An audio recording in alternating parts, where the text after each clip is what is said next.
Thank you, Worship. The date is the 20th of June 2024. Case number Regional Court 44620B. The State versus Julius Malema and Gerardo Snyman. The parties are the same as yesterday, with the presiding officer, Mr. T. Olivier, Public Prosecutor, Mr. J. Caesar, Defense Advocate Holders, SC for accused number 1, Advocate S. Matthews for accused number 2, Interpreter Ms. Murray, Clerk Ms. Mashiwa. Your Worship, the matter was rolled from yesterday until today to proceed with accused number 2's evidence and cross-examination.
Thank you, Worship. Mr. Malema, just before we proceed, I would have the same request that I made to Mr. de Klerk yesterday, that we just go through the evidence slowly so I can record everything.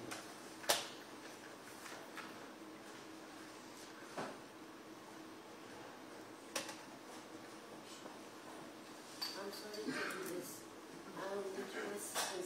The lights are very, very weak and I'm battling to see. There's a switch in the office that I just pressed, and if you can say brighter or lighter or dimmer, please, it will just assist me. It will take a second. We don't even have to go off record. Or please stand also. Just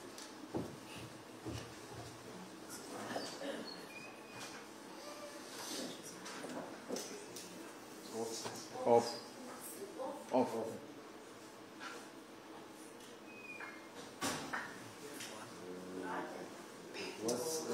You're going away. Come back. No, it's going lighter. Going darker. Yeah, it's going to just come dimmer. Still dim.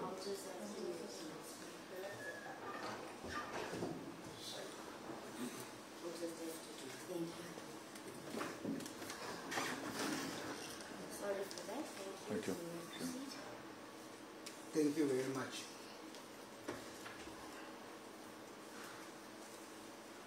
Mr. Malema, you've testified yesterday that you arrived in East London on the 28th of July 2018.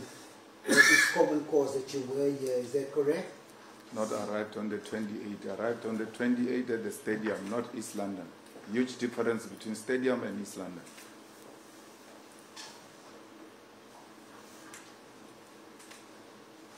When did you arrive in East London? I wouldn't remember. I was at the stadium, Sister Dugashi, on the 28th of July, Your Worship. We normally arrive a week before to engage in build-up activities.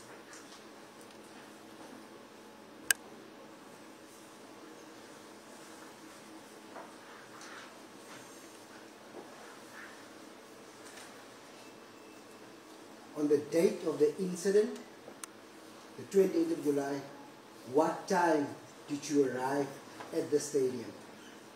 I normally arrive between 1 and 3, so I won't have an exact time, but between 1 and 3 I would arrive, because the latest I can give the speech is 3 o'clock.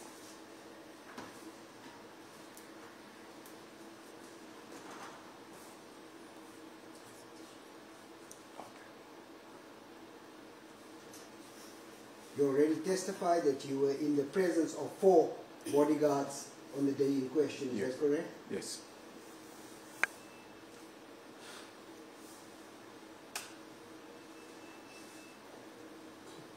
And these bodyguards, you testified, has been with you from when you arrived at the Sisadukashe Stadium. Yes.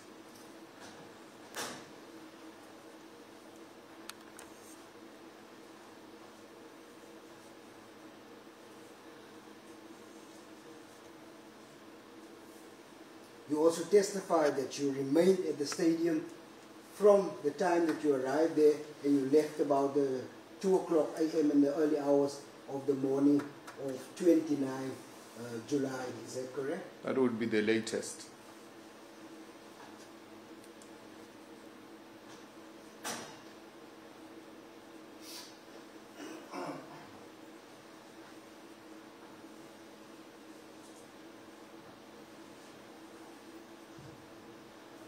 Accused number 2, did he arrive with you as part of the group? No.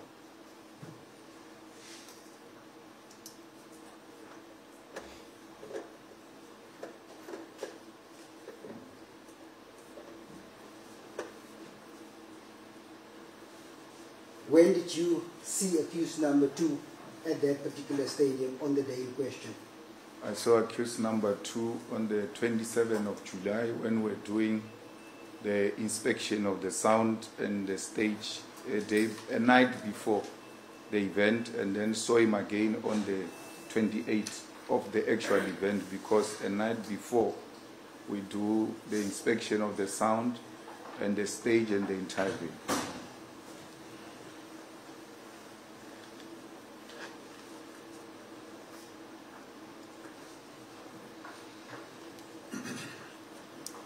Prior to this incident, or have you known accused number 2? Absolutely.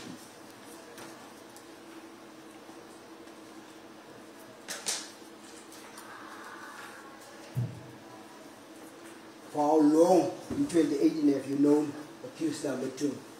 I think I've known accused number 2 in 2008 when I went to address the student at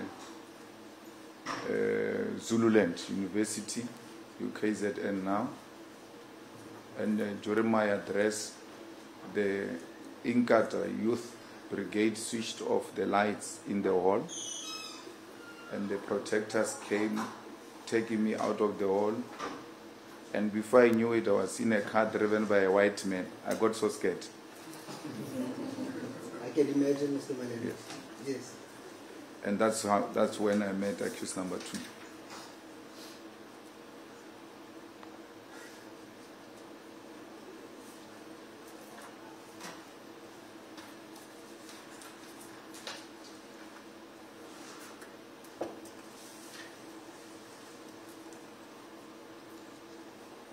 From that day onwards, did you two of you remain in regular contact with one another?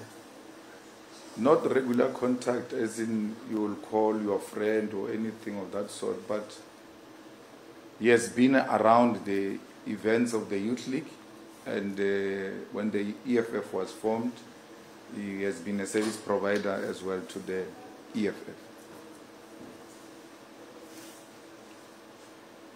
But he's from KZN, so I'm from Limpopo.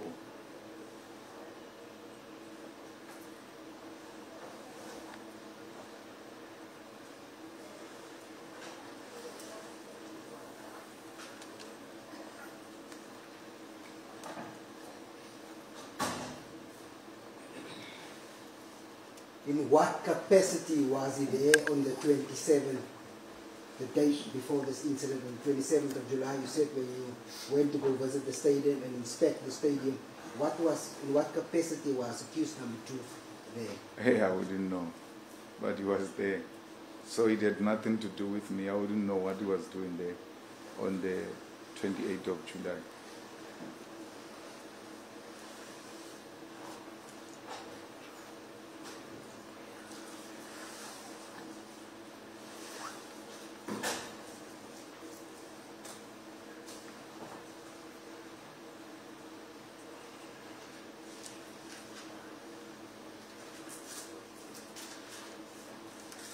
You testified yesterday that you had many of these anniversaries and events prior to this incident. Is that correct? Absolutely.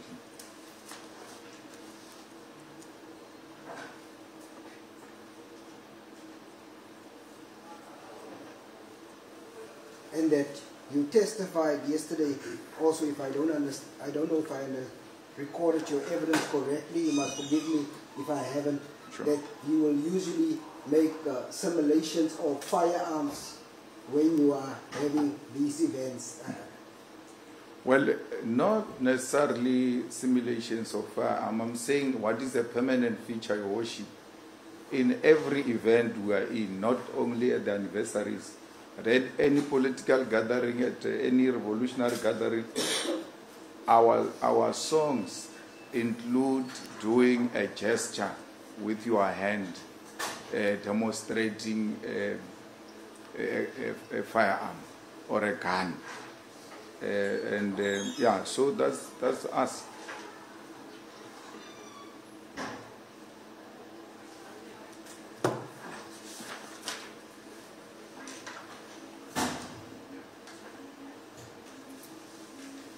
Can you demonstrate what do you mean by this gesture of a gun? So when we sing, we normally do a hand like this.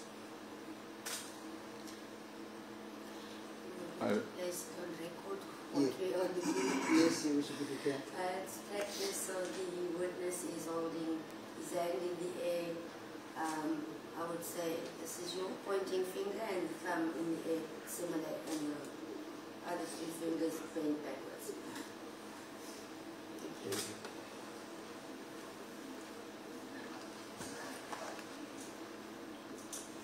Was there ever gestures made with wooden firearms or carved out of wood when you do such gestures?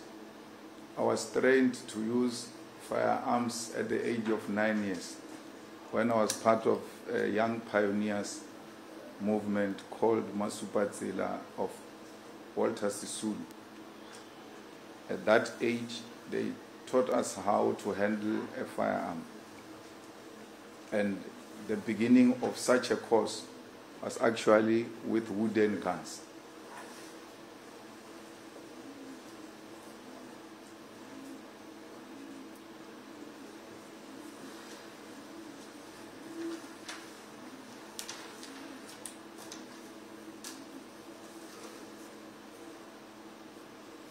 So are you confirming that some of your celebrations you actually do use wooden carved firearms?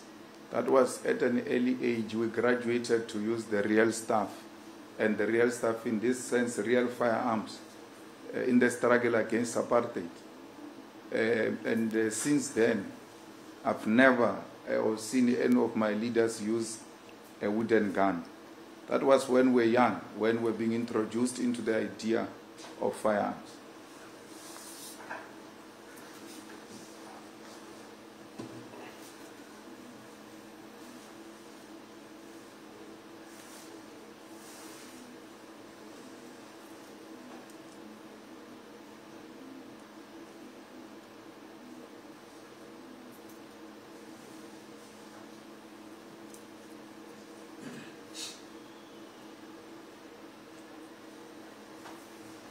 But since the inception of the EFF up to this date, when you had your 5th anniversary, you never demonstrated with a real firearm. Is that correct? No. Or a firearm that resembles the one that you brought to court yesterday? No, it was for the first time.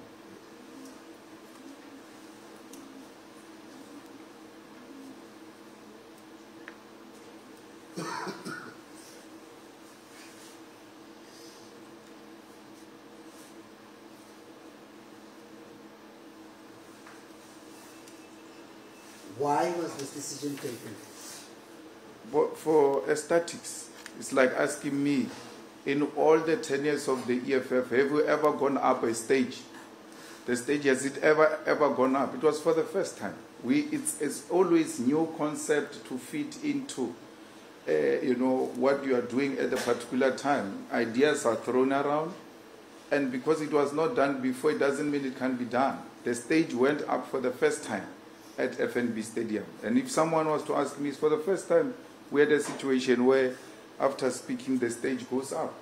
But the same applies on this. There will be in other occasions where there will be something different, so that you don't become a boring organization and people know what you are going to do.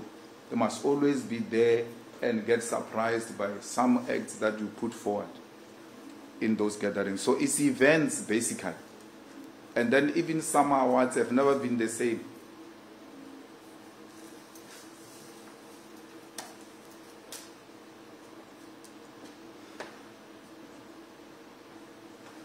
Who came up with this idea, Mr. Malema? We came up with it in the EFF. We work as a collective.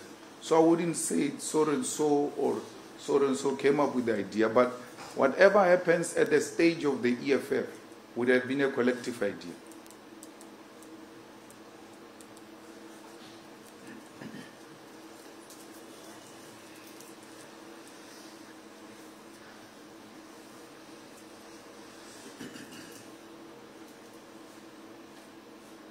Have this been discussed with the person in charge of job, that was Colonel Inquiry? I wouldn't know. I don't sit in JOC. That question should have been put to the JOC person who came here. I can't be made to make or to present a version on a non-existing version. There's no version that says I was not, or the EFF did not say this is what is going to happen. I was not sitting in JOC. Colonel Kwani did testify, Mr. Malema. That's why I'm asking you. He testified. He said this was never discussed with him. He would not have approved it if it was discussed with him. There's no way you want to approve a toy. We didn't discuss that Dr. Malinga is going to perform there and jump on the stage with JOC. But Dr. Malinga performed. Had he fallen and broken his leg, and they come here and said, had we known that he was going to perform, we're not going to allow him to jump on the stage.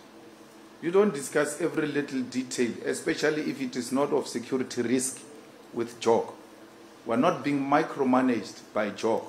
The responsibility of JOC is to secure the event, not to manage the program of the EFF.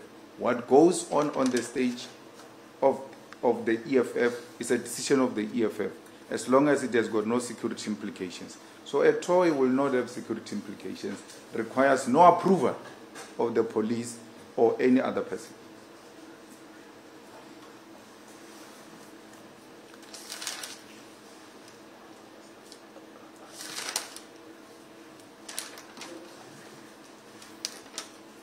I'm just trying to find that part in my Sure. notes where you testified yesterday that the person in charge at JOC, every little thing that happens at the stadium needed to be passed by him or needed to be discussed with him. Yesterday, it was just yesterday, not long time ago. Your memory should be very fresh. I never said that. Just to repeat, I didn't hear. Yes.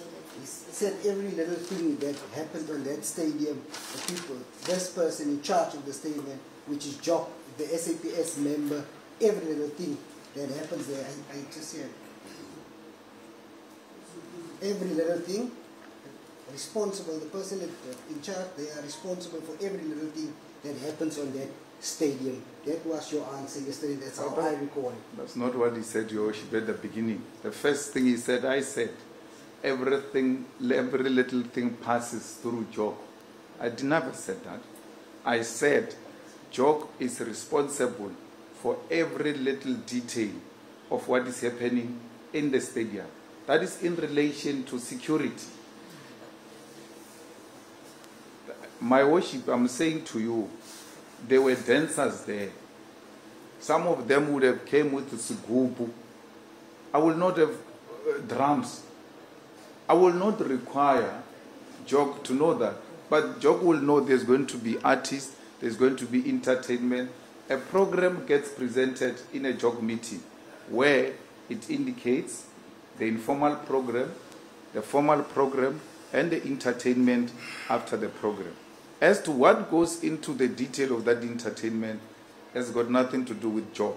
As to what goes into the detail of that formal program, who's going to speak, who's not going to speak, it has nothing to do with job. But they know at some point there will be a formal program, and after that there will be entertainment. And after entertainment, the most likelihood is that they will retreat into a VIP area. They don't know what beer is being supplied in the VIP area, but they know that there is refreshments in that VIP area. This little demonstration was discussed, Mr. Malema, with Jock. The likelihood is that we would not have been here, you would not have been coming to this court for 5 years. No, you brought me wrongly here, and you know that. Either you want to build your career with my name, using my name, and destroy my reputation, and destroying the future of my children and my wife. You know very well that you brought me here wrongly. Look at all the 19 statements that you have led before this court. No one can associate me with any wrongdoing. I cannot regret having done nothing wrong. I possessed a toy. It requires no license. It requires nobody's permission for me to use it at any time. Well, if that was a requirement, I would have complied with the law. Like the person you brought here of the job, who said, this was the best team ever, the most disciplined and highly cooperative. Mr. Malema, may I request that we maintain the mutual respect we had for one another since the beginning of this trial up to now. What do you mean by that? Just a request that I'm having. What do you mean by that? You brought me here for 6 years for no issue. And that is not disrespectful. It's robust, but it's not disrespectful. I'm being honest. You have put this court in this predicament because you could have taken a decision when you took over the case. When the first prosecutor left, you could have taken over the case and made a decision on your own independently and objectively. You refused to do that. It was you in the argument of 174 who said, had you known the facts you know now about Larry Mabunda, you would have charged him. That on its own should have told you there is something wrong here. And as an objective prosecutor, declined to proceed with something that has got loopholes. I'm not being disrespectful, Your Worship. I'm being honest. And I'm telling my truth as I see it. In hindsight, this idea of having this particular demonstration at the particular stadium, Mr. Malema, what I'm trying to say to you is that if that was discussed with John, it would have been easily resolved that this was indeed a toy firearm, as you claim that you used on the night in question. My brother, there was no need, because no license is required, no permission is required. You have not led any evidence that suggests there was a need for a permission to be acquired before you use a toy gun. Police officers, in their different ranks, including some aspects who came here, they've made it very clear. You require no license to use a toy.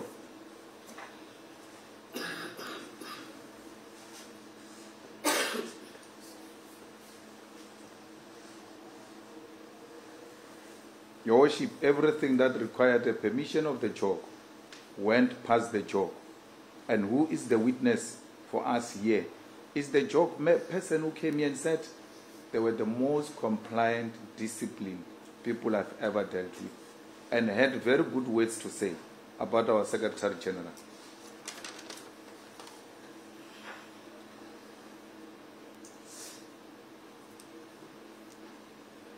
Thank you. You also testified regarding the bodyguards that have always been present. Absolutely. Is that correct? Yes.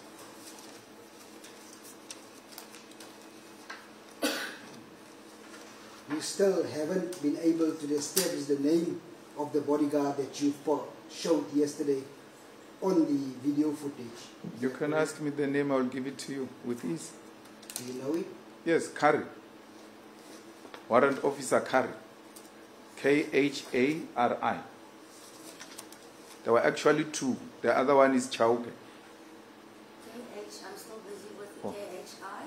KHI. Khari.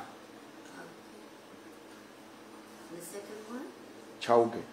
Chauke, C-H-A. I've got that. Okay.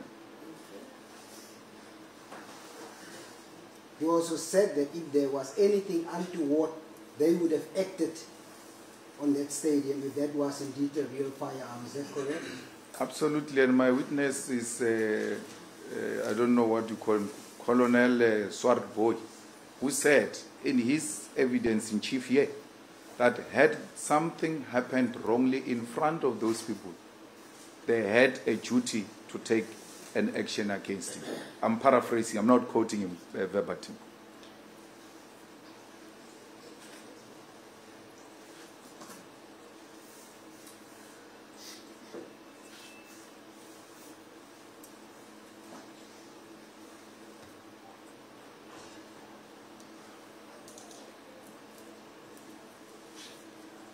Mr. Malema, these statements was read relating to the bodyguards were read to Colonel Swartboy when he was testifying. I'm going to go through it again, or the one of Andle Kume. Yes. He states that I hereby states in English under oath, he gives his rank as the sergeant in the South African Police Service. He's stationed in the Protection Security Services in East London. He hereby confirms, unless the context, I don't want to read through the legalities, I just want to go to the crux of his statement if that's okay. Yeah, that's fine.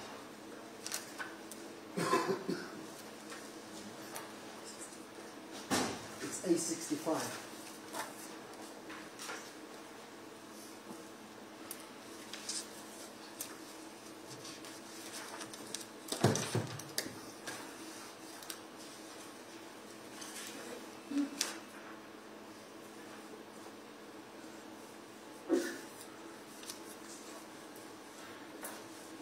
I'm going to start with the first paragraph from the top, where it says that my colleague and I, known as Sergeant Nzelani, also stationed at the Protection Security Services East London, was at East London Airport on 21st July 2018, awaiting the arrival of Mr. Malema and his dignitaries.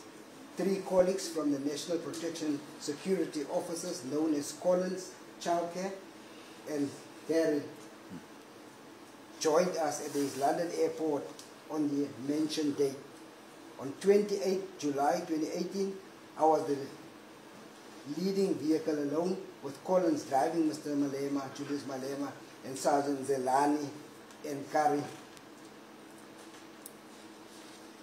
as the backup vehicle. We departed from the Julius Malema accommodation to the Sisa Dukashe Stadium, Nansani, East London, and stated in the above formation. On our arrival at the stadium, myself and Sergeant Zelani were not allowed into the designated stage area and remained outside. During the evening late, we were allowed inside the designated area where the detailed vehicles was parked. At no stage did I witness any shooting or enter the stage area.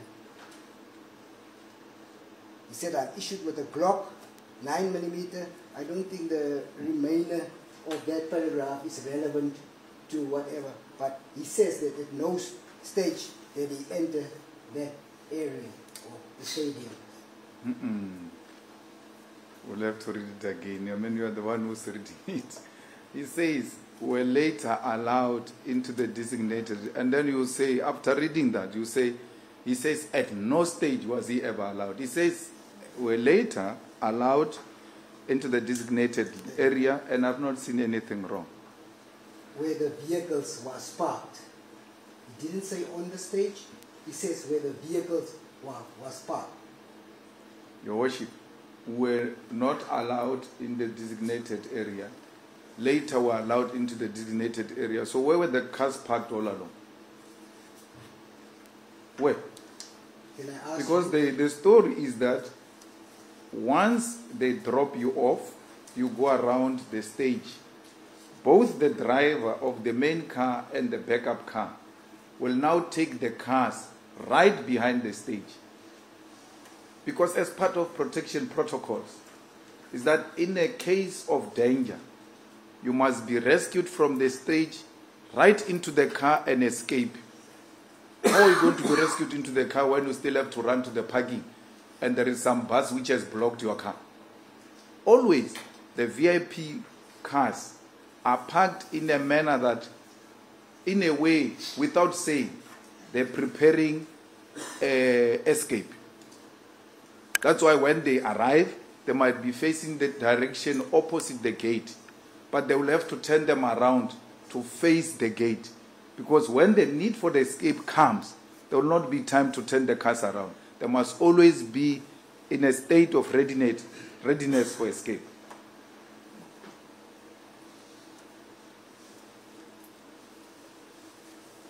Can I ask you, Mr. Malema, where was these cars parked? Behind the stage. Behind. Yes, behind the stage. And Your Worship, I mentioned to you 2 names. Of all the 5 that were there, I mentioned to you 2 names. That of Kari and Chauke, that they were on the stage. There might be 5, out of 5 of them, 2 ordinarily will be drivers. It will be a driver of the main car and a driver of the backup. And the rest of the 3 deploy each other, position themselves in such a way that they don't lose contact with the body.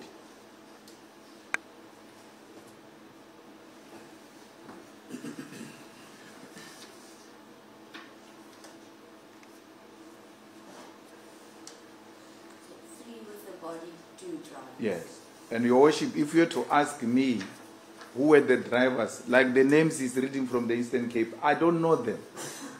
Police just tell me when you arrive, you're going to find a VIP protection at the airport, and then these are other 3 VIP protectors with you. So the reason why Chauke and Kari are known to me is because before East London, they've been on my body for quite some time.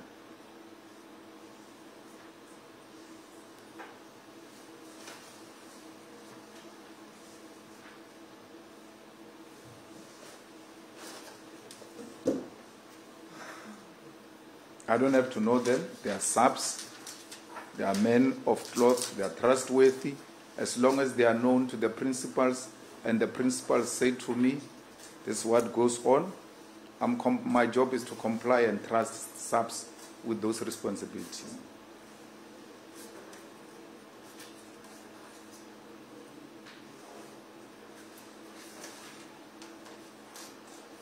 If this person was in the area where he says he was, cars parked, as you stated, behind the stadium, could he have witnessed, I'm asking you, could he have witnessed what transpired if the shots were fired on the stage, if he was where he says he was? A policeman has got ears of a dog. If a firearm was to be shot here, policemen, by their instinct, will hear there is something wrong.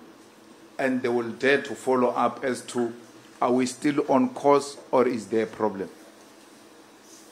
So as a VIP protector, had he had things that are funny and intimidating, surely he was going to pay attention, to look at the direction of his colleagues, to see if there is danger coming, so that he can prepare himself.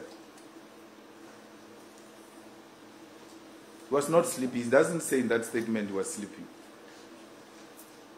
Could he have seen, if he was in that area where the cars were parked behind the stadium, could he have seen if those shots were fired when it was fired? Your Worship, I wouldn't know. But the fact of the matter is the police officer was there with me, right next to the stage, where I was looking after the cars, whereas his colleagues were with me on the stage.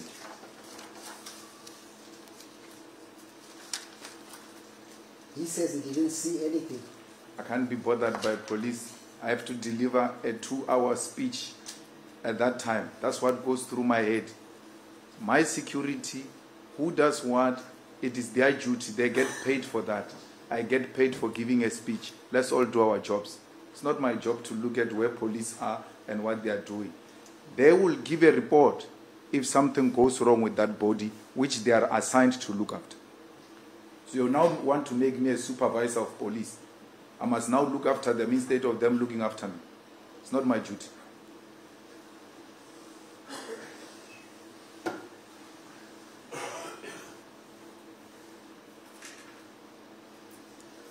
If I understood your evidence correctly yesterday, was that 4 police bodyguards were always with you. You even said when you go to the toilet, these people will be with you. I've never said 4 bodyguards were always with me. I said these are bodyguards and they are assigned to a body. When you go to a toilet, they are there. It can't be all 4 of them. Obvious. I mean, they assign each other's responsibilities. I was just saying to the court, I had subs with me. As to which one was in the car, which one was on the stage, their pocketbook will tell. But subs was there.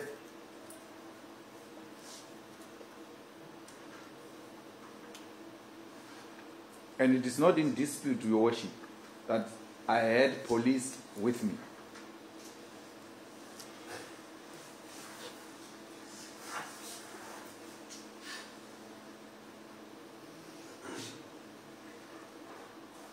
Thank you. I'm going to go on to the next bodyguard statement. It's mark A66.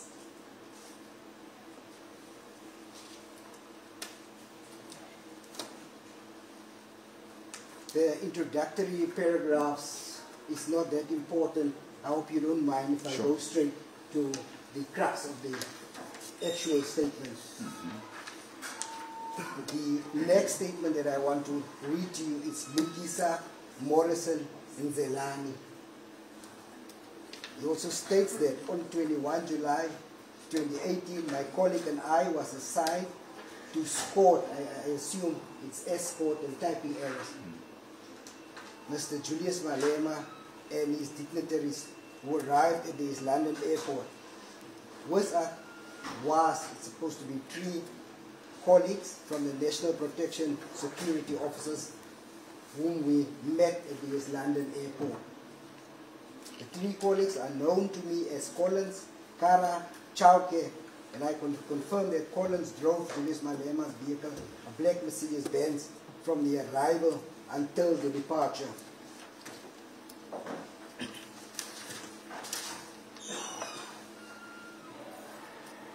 On the 28th of July 2018, I can confirm that Collins from the National Protection Security Service drove Mr. Malema's vehicle. Sergeant Kuma from the East London PSS office was the leading vehicle, a 328 BMW. It's type LAC, L-A-C-K, but I assume it's supposed to be black vehicle. And that was just a typing, and he was alone. I was in the backup vehicle, a Ford Ranger, white in color, with Kara from the National PSS office. We departed from the accommodation site to the Sisa Dukasha Stadium, Dansanis, London, in the bar formation. On our arrival, the 3 colleagues from the National PSS office was allowed on the stage erected for the EFF 5th celebrations, while myself and Sergeant Kuma was not allowed and remained parked outside the designated area. I can confirm that during the evening of 28th of July 2018, my colleague and I was allowed into the designated area by the tents to get food. Later, we were allowed to enter the parking area to align the vehicle for the escort, to be escorted out. At no stage did I enter the stage area and witness any shooting taking place in my presence.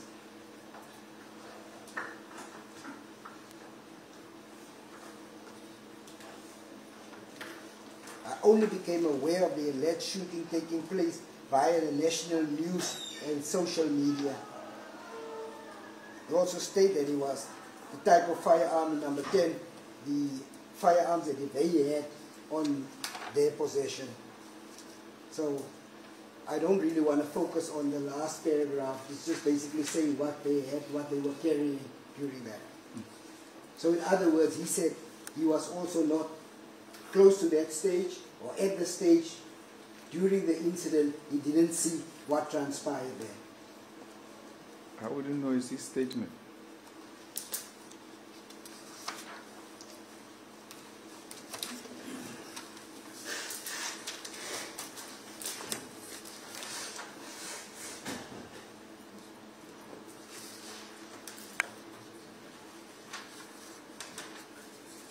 I want to move to the next bodyguard statement, Mr. Peter Piha Edwin Kage. It's A67.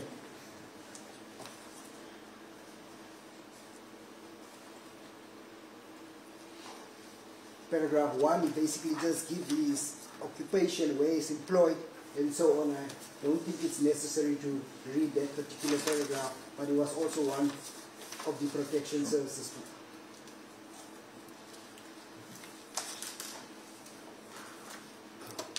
I'm going to start with his affidavit that he made, paragraph 2. The purpose of this affidavit is to provide the investigating officer with my version of events that took place during the EFF. But I just want to make sure my colleagues did get the actual statement. So sorry, I apologize. Remember when you read, I'm still writing. Yes, I want to apologize for that. We have all the statements that we confirmed and we cross-examined them on the swart way.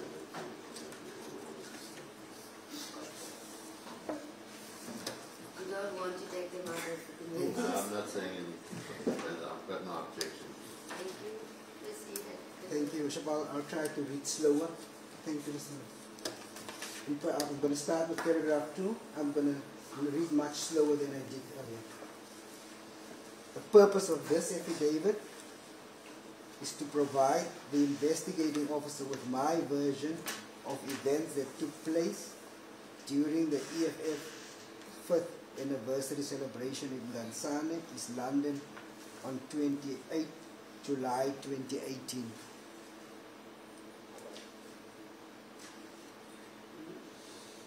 This affidavit does not traverse each and every detail of the event, but rather addresses the incident regarding the alleged discharging of a firearm by the political party leader, Commander-in-Chief, Mr. Julius Malema, who was at the time the subject of my duties as a VIP protector.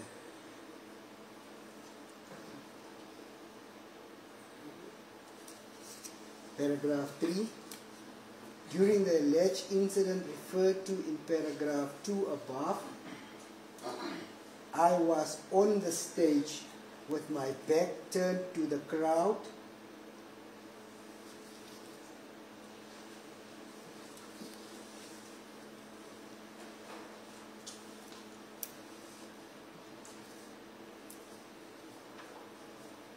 My back was turned to the crowd because I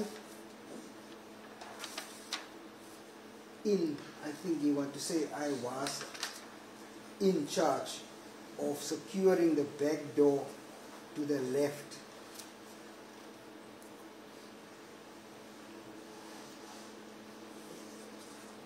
I was covering the left side entrance from the back that lead to the front of the stage.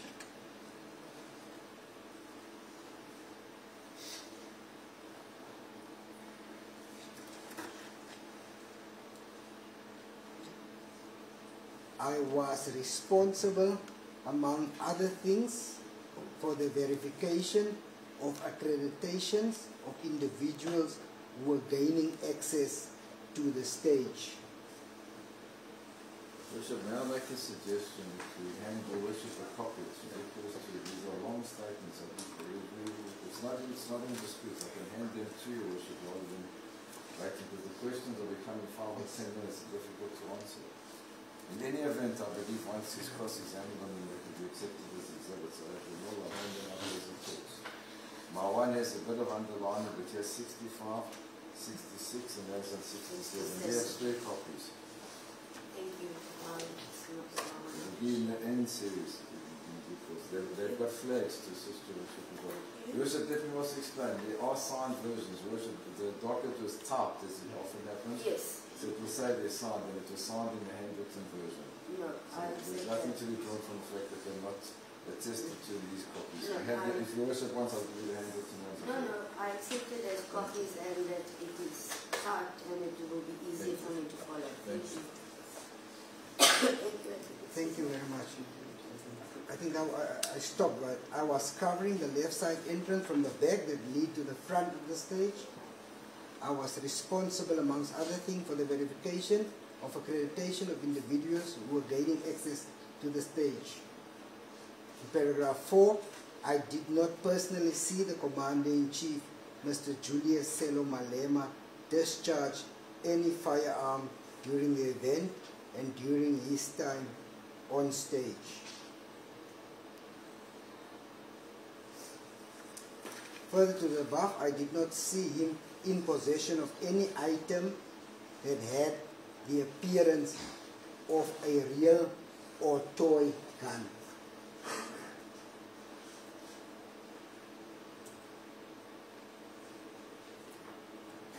Paragraph 5. During the time the Commander-in-Chief was on the stage, there was a substantial noise resulting from the fireworks which were ignited at the time he was on stage. As a result thereof, I cannot state, deny or confirm that I heard the sound of gunshots.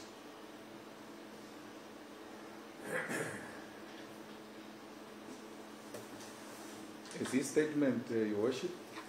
And what is more interesting is that they went to collect their statements, but never invited them here to come and become witnesses. The court should wonder why. Why the officers of the court who were there on that day, who could be the most reliable witnesses of all witnesses, were left out. If anything, we went to fetch a cleaner who picked up a cartridge, but did not go and fetch a trained police officer who can distinguish all types of sounds and who can distinguish real or a toy gun. I never asked for their statements. They collected their statements and never invited them here. Some of these questions as to where were you parked? Were you sleeping? Were you eating? You went to fetch food. What time? I can't answer for that. They must answer for themselves because they were since invited to come and give their statement. So, Your Worship, the statements are not favorable to the case of the state. As a result, they leave out the people who can help this court arrive at a proper conclusion because of that, those people. Those are the most trusted people of all of us who were there, police officers. Mr. Malema, the person that you identified yesterday on the video, which you said was a close protection person, that specific person, what was his name? Kari. And I'm not just saying he was there, I showed you on the video there. And not my video, your video. I didn't bring any video myself. Do you know this Kari is just a nickname? Do you know what's his real name? The way you are reading it differently, I'm reading it differently. But if you give me that thing, the name, whatever paper you are reading, maybe we're talking about the same thing. Because I had your pronunciation is different from my pronunciation, but we're going in the same direction. Yes. I'm going to read the affidavit now of Mr. Thomas Chauke to you. Is it A68? It's A68. Thank you very much.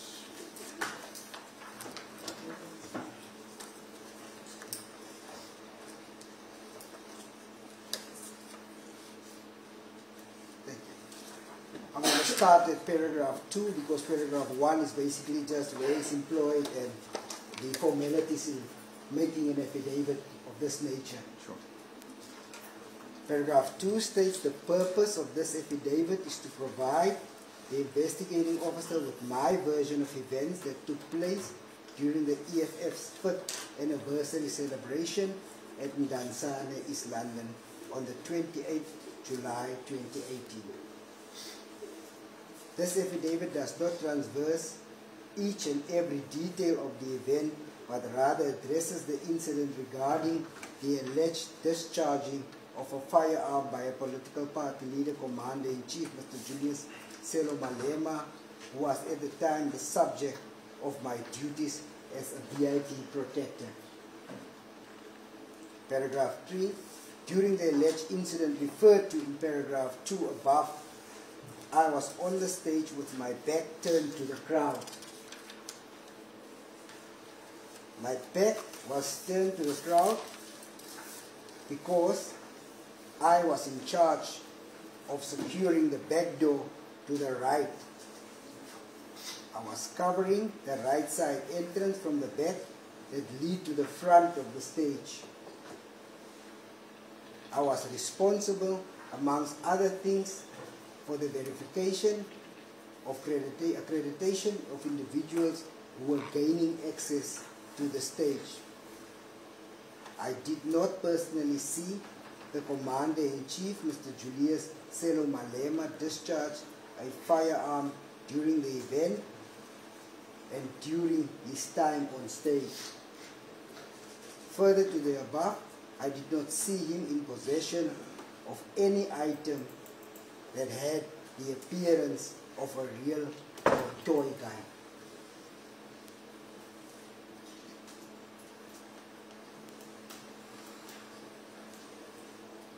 Paragraph 5. During the time the Commander-in-Chief was on the stage, there was a substantial noise resulting from the fireworks which were ignited at the time he was on stage. As a result thereof, I cannot state, deny, or confirm that I heard the sounds of gunshots.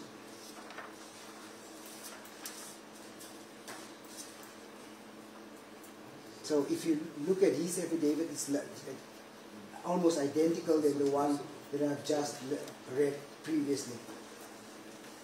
Yes.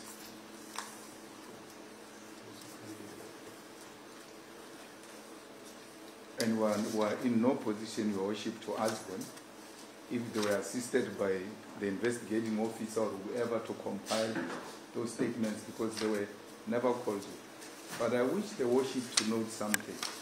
In the VIP protection,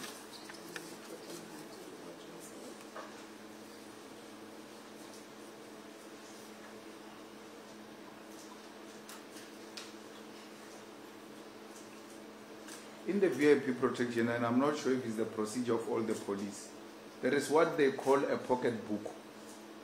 They write every little detail. We are now being read the statements of the police officers who were there. But nowhere are we provided a pocket book, copy of the pocket book of each police officer who was there. Because if there was any incident that required the police to record it, they would have recorded it, because at that time they would not have thought maybe this is going to be an issue. But as part of their procedure, they must record it. We're not being told about the pocket book of the police, what it says. We're not being given the most reliable witnesses of the court, in this court, to come and speak to their statement. What happens, which is unfair to me, I must now speak for them. Where the statement were taken, I don't know. Who advised them to take the statement? What happened? I don't know. What was the context? What was the environment? I don't know. But what the court needs to notice in all of those statements that have been read so far, not a single statement suggests there was any wrong to it.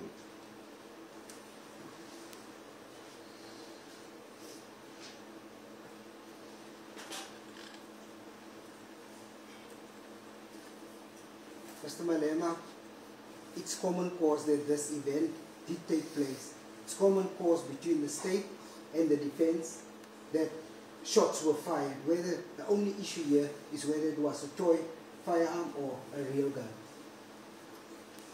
So the reason why I'm reading this, I'm still going to get to you to that part, if you would allow me.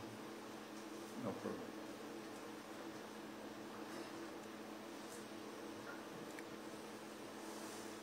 The next statement is one also for the bodyguards. It's marked A69.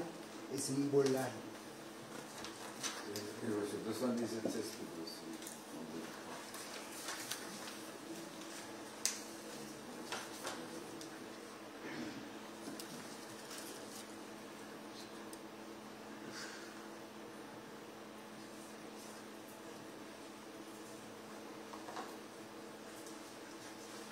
Mbulaheni colon nengovela.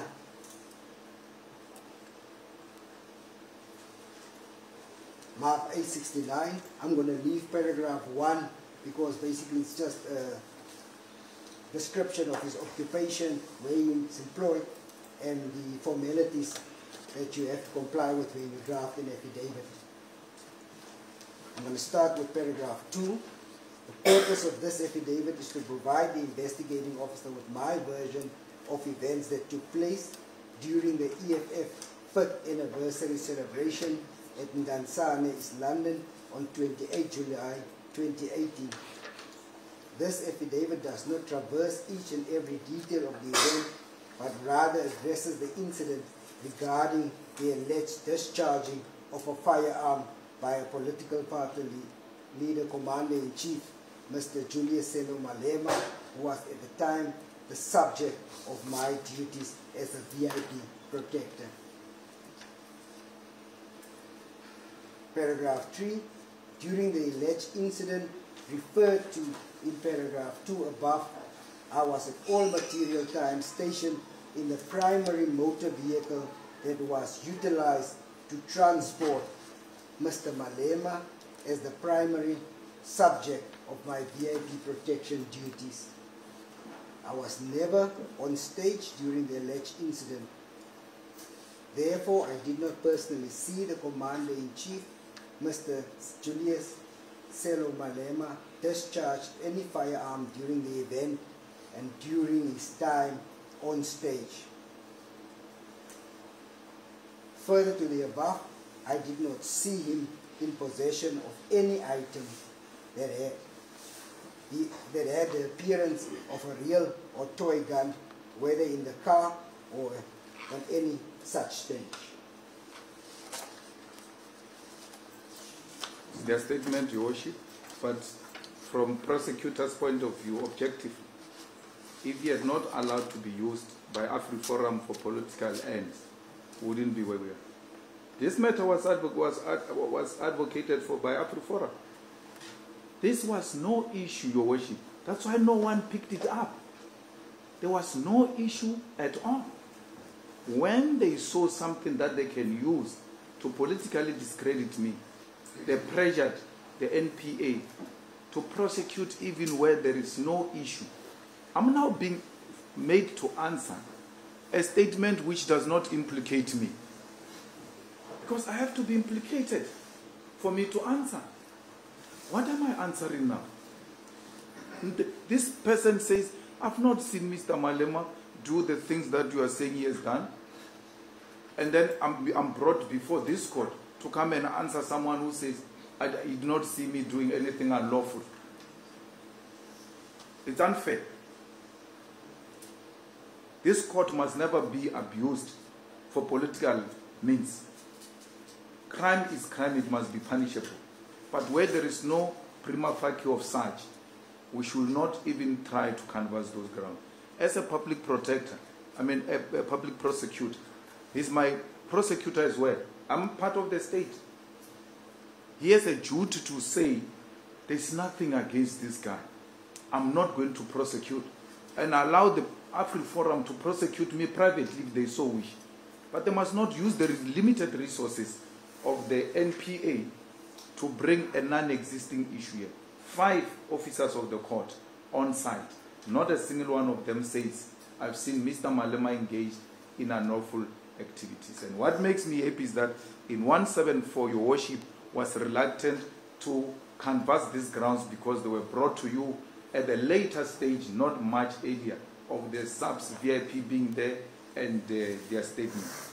I'm happy now, finally, they are now being presented here as in cross-examination, because this truth I would have told the worship even if they had not brought them forward, that there were police with me on the stage. And how do I commit crime in the presence of the police and I don't get arrested immediately? I'm not a leader of a ruling party. Neither am I a favorite of a ruling party. There is no favor I can do for them for not arresting me. Nothing. So why didn't they arrest me there and there if I did anything wrong? Mr. Malema, just for the record, you were in court when Colonel Nkwali testified, and he said that he was the complainant who opened this docket against you. He was told to open the case against me. He didn't open a case out of his own volition. He was told. Your worship is in the, even in your judgment is there. He was told everything went well. That's my guy. Everything went well according to him. And then the next thing, boom, go and open a case. And I'm an officer of the law. I work under commanders. When I'm told to do something, I do it so that we can get to the bottom of this. He never, on his own, opened a case. He never, on his own. That is another police officer, by the way, who was responsible for job. He never said from his mouth, I saw Mr. Malema doing something wrong. Never said that. If anything, I was relaxed and told to go and open a case. What can I do? I'm just a mere police officer. I will never hate him for that. I will never take anything personal against him for that. The man never wanted to open any case against me. He was told to do so. Mr. Malema, if you could allow me to answer, to ask you the questions and then you answer that particular question. It will make our time here much shorter. The police said they've never seen you having or bringing that toy firearm or being in possession of that toy firearm or a real firearm on the stage on the night in question. You confirm that from the statements you've heard it. Yeah, I've heard that, and I'm saying I brought a toy gun, and none of those statements says I did not bring or I brought a toy gun. So I'm the one who can tell you. That is the only version that stands there. Who brought the toy firearm to this event? It will be the EFF Secretary General's office, because they are the ones who organize the events. The toy firearm that you showed yesterday, to whom does it belong to? It belongs to the EFF.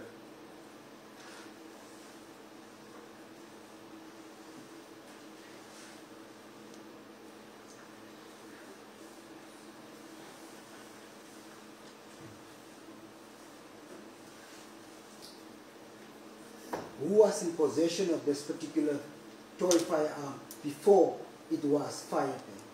No, Larry handed it over to me. Larry Mabunda. On the picture with accused number 2. On the video, it's seen there. After I shot that toy gun, I handed it over back to where it came from capable hands of Larry Mabunda. Why was it left with the security guard, Larry Mabunda, when this is just a normal toy that anybody can carry?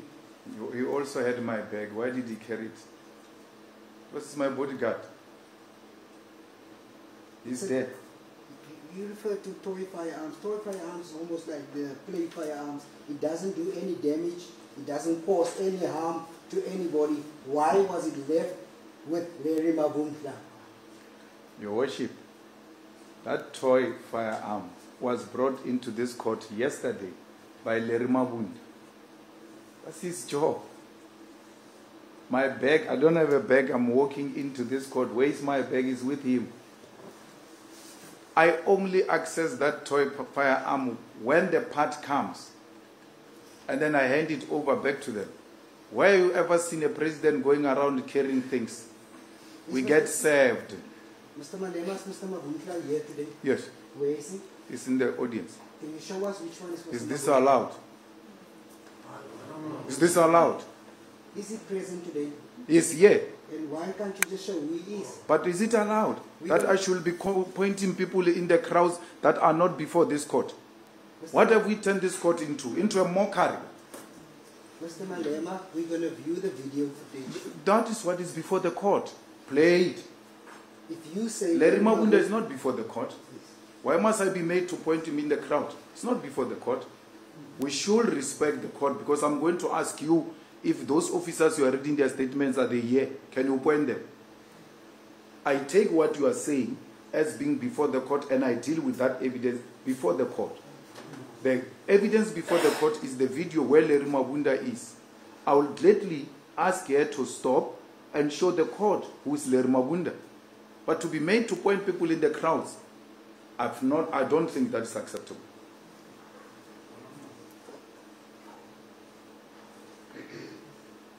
You identified Mr. Mabunda on that video footage yesterday, is that correct?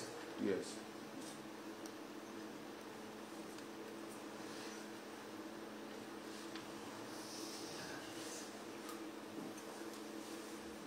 The only thing that I'm asking is to confirm that this person that you identified in that video footage is present and where he is. I said he's present, he's not a subject of debate. When you were playing the video here, during the whole trial, you used to say, do you see any person on that video who's here? They will say, yes, accused number 2, yes, accused number 1. They've never said we saw the person at the back of the court. It's never like that. Larry Mabunda, you had a duty, and you dismally failed the state and wasted the resources of South Africa. You had a duty to charge Larry Mabunda. You didn't charge him. You want me to charge him in the audience? I won't do that. Your worship, the firearm in question was issued to Larry Mabunda. Larry Mabunda is seen on the stage with me where it is alleged that that firearm shot at the shots at the stadium. Where is the first place to go to? Is to go to a person who, in his name, the firearm has been issued. And what makes matters worse is that the person in question is there in the video, which makes him even more suspect. They don't do that. They leave him out, and then they come here to say to me, I must point him in the crowd. It's not my job to point people at the crowd. It's my job to point at the evidence presented before you to confirm or deny it.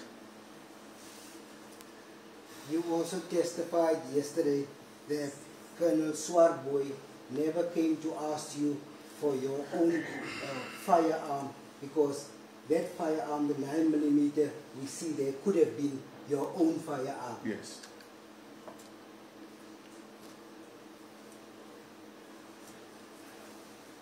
But again, your worship, and the court has got a duty to protect me. I'm being asked about the firearms that are not before this court. You brought a firearm to this court.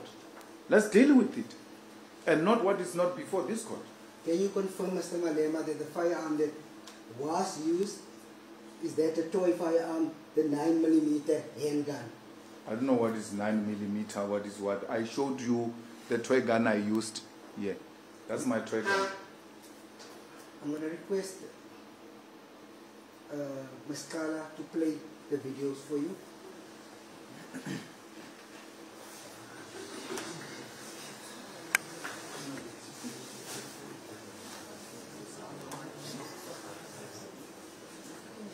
If you can play all 3, and then we'll go back again.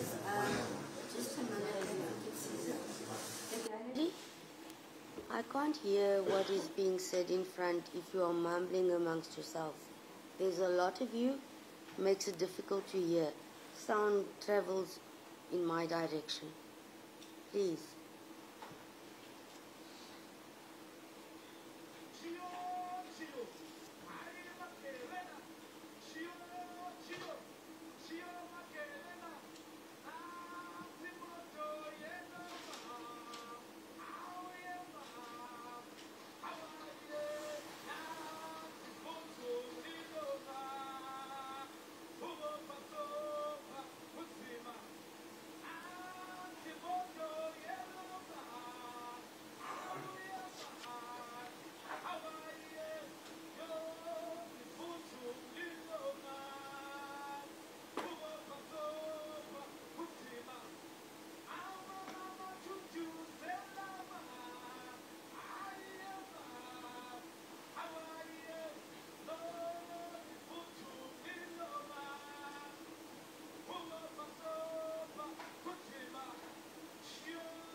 Your Worship, can I ask her to play that, the last one, so I can show you the two VIP protection PSS people I'm talking about? We're going to get there, Mr. Malema. Oh. Can you play the video that you just requested? We're going to question. This is the third video, or what that we are going to watch. So the one that you just wanted to see? Again, okay. Can you please wait until we question you about it? Okay.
I want you to go to the first video then, the one with the 9mm handgun.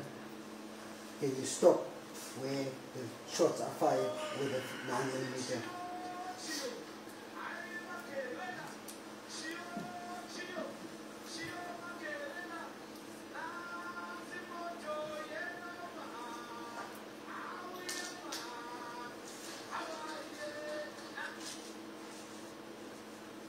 That is the 9mm handgun that I'm referring to.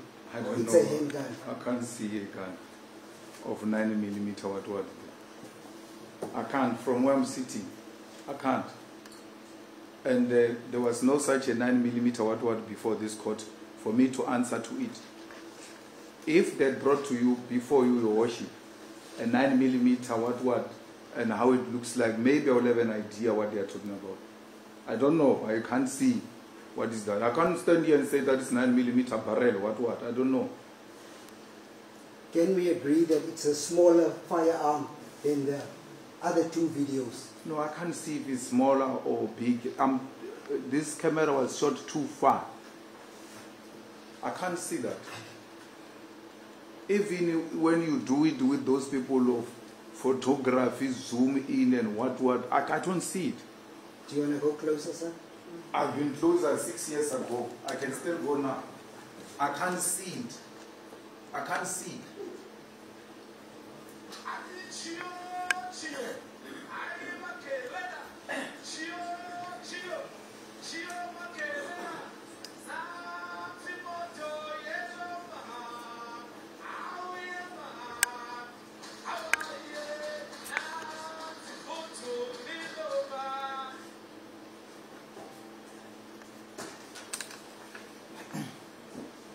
Your worship, it was going to be helpful if you brought something here so that I can answer what I see and what I see there. I can't.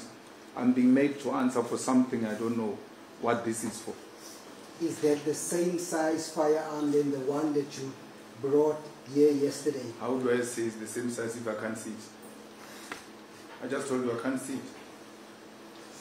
How do I say it's the same or not? I put it to you that it's a 9mm, that's a handgun. That's your version to the court, and it remains yours. The expert that also testified yesterday also saw that that was a handgun. At least you and that expert agree on something else. At least you also call him an expert. I like that. Because he was being questioned here about peer review, which you never did with your expert. 9 statement of a ballistic expert. You never asked for peer review. The court never asked for a peer review. The expert who came and said the things that you didn't like, you asked for peer review. The court said, what must I take this evidence for if he doesn't have a peer review signature? Why did the court not ask those 9 statements about the peer review signatures? Is this a fair trial? Am I being trialed fairly? Mr. Malema, I'm going to put on record that you are vague and you are avoiding the questions. I agree you said we must speak to each other in a respectful way. You are not going to do that of pointing pens at me because I can do it ×5. And it's not going to be nice here. Mr. Malema, the video that you're seeing there, I'm putting it to you, it's a handgun. You said I'm vague. That's fine. That's what my lawyers will argue with you about. I don't know what is vague. All I'm saying to you is that from where I'm sitting, and I'm not the first one, even the gear house people who came here said from this angle I can't see that gun. Whether it's a gun or what, I don't know. I can't see. And then I'm asked about the size of this gun and the gun that I presented and the one you presented, but never presented this gun. If this gun was before this court, I would gladly answer to say, okay, let me look at this one, let me look at the toy, let me look at that one. They are not the same. So I'm being made to answer the things that are not before this court.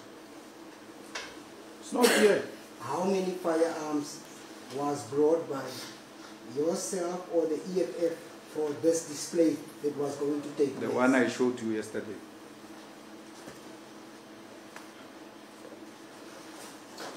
Which looks exactly the same as the one you brought. That's what is before this court.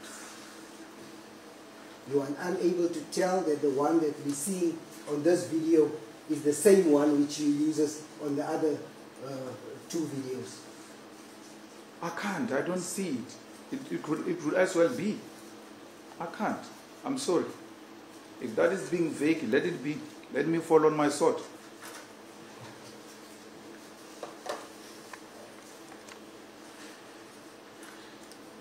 Yesterday, it was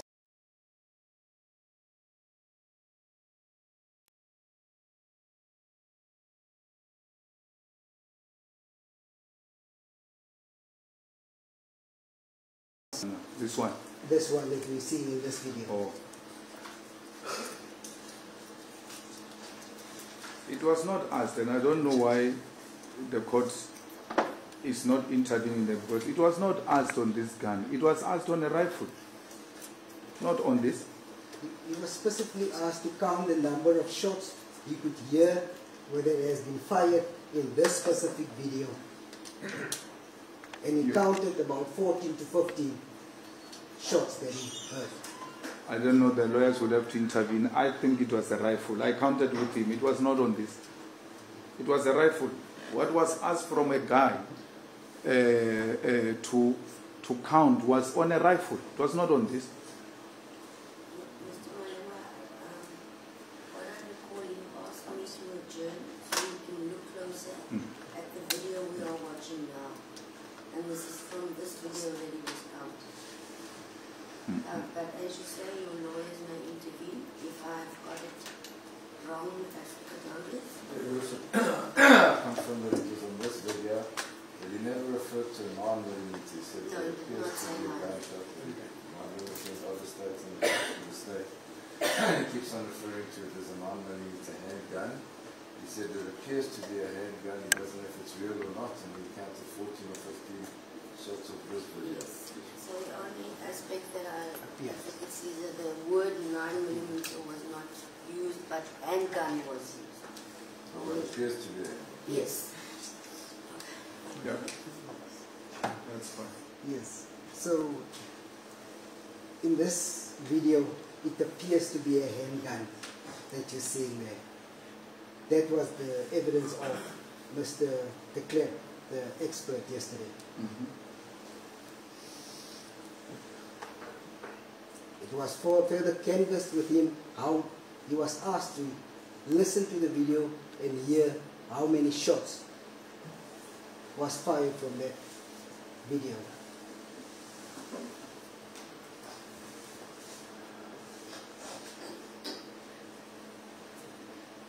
Are you still following? Yes, I'm following. I didn't hear the question. Yes. We just tried to put you into context before the question arrived. So he confirmed that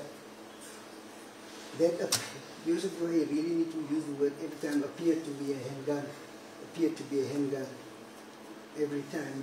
Because he was not sure himself. That's why he says it appears to be. It has to be like that repeatedly so that we don't get confused that there was some concession at some point that it is what you say it is. It appears to be, to him. You've asked, he's actually posed the question to the court, Mr. Malema, Oh. so I'll answer him Okay. after hearing from counsel and from counsel. To me, I've noted, and it's common, the evidence refers to what appears to be. The whole case is what appears to be.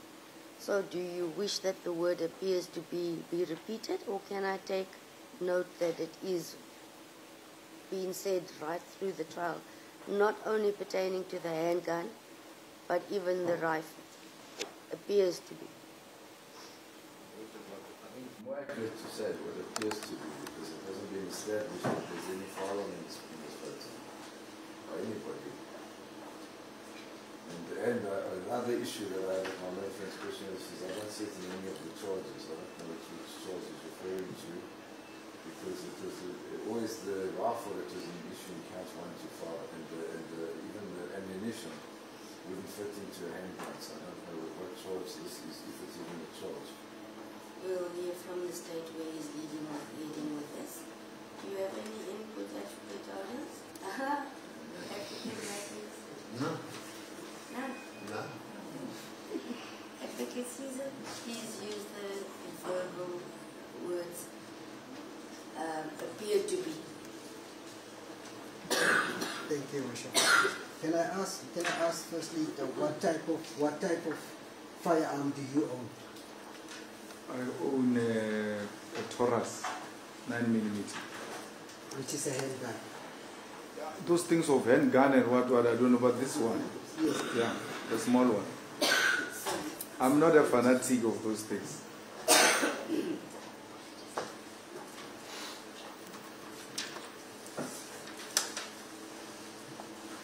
That is indeed the handgun, Mr. Malema.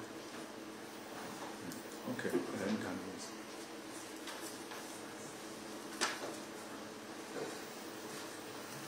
So if I look at the video, it also appears to be a handgun that you are firing there.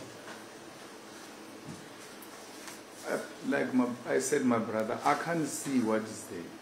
You know, had you charged me with this, perhaps I would have paid a particular attention to it and prepare my defense on this thing that you are presenting before me, which court is unable to protect me from.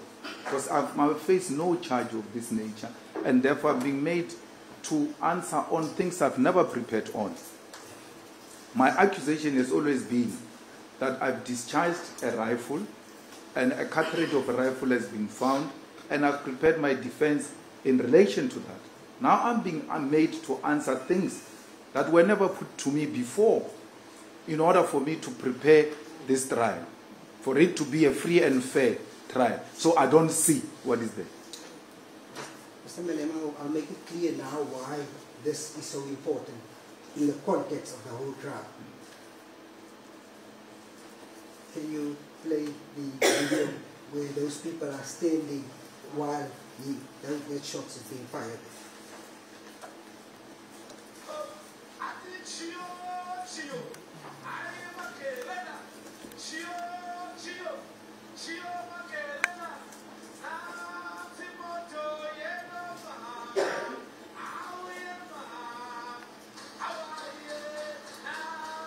Can you stop? if you look at the side where you're actually firing the shots, which is the right-hand side, from where I'm standing, are there people there? And I want you to look at the reaction of those people there once you started firing those shots. Which people? On the stage? There. Can you go back?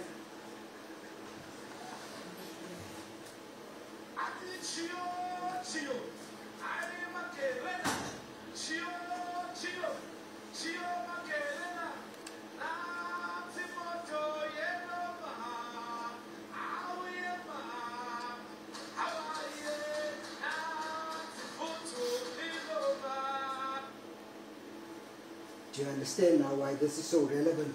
Because in your evidence yesterday you said once you fire shots, where you coming from, people don't ask questions, they don't look who fired the shots, they just duck or they go down.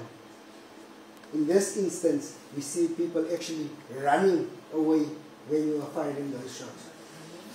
Can I take issue with that? I don't see anybody running. You must show me where you see somebody running. That's incorrect.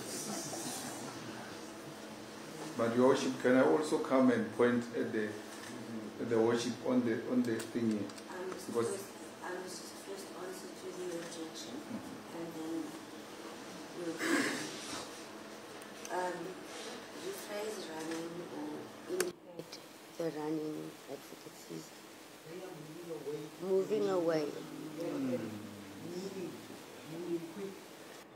Your Worship, that's inaccurate. You don't see anybody moving or moving quick. You see people on the stage remaining on the stage, people in front of the stage remaining in front of the stage. Advocate, you are saying what you are seeing, so you're asking me to accept what you are seeing. Yes, well, if it's an inaccurate illustration of what he sees, then it doesn't call for an answer.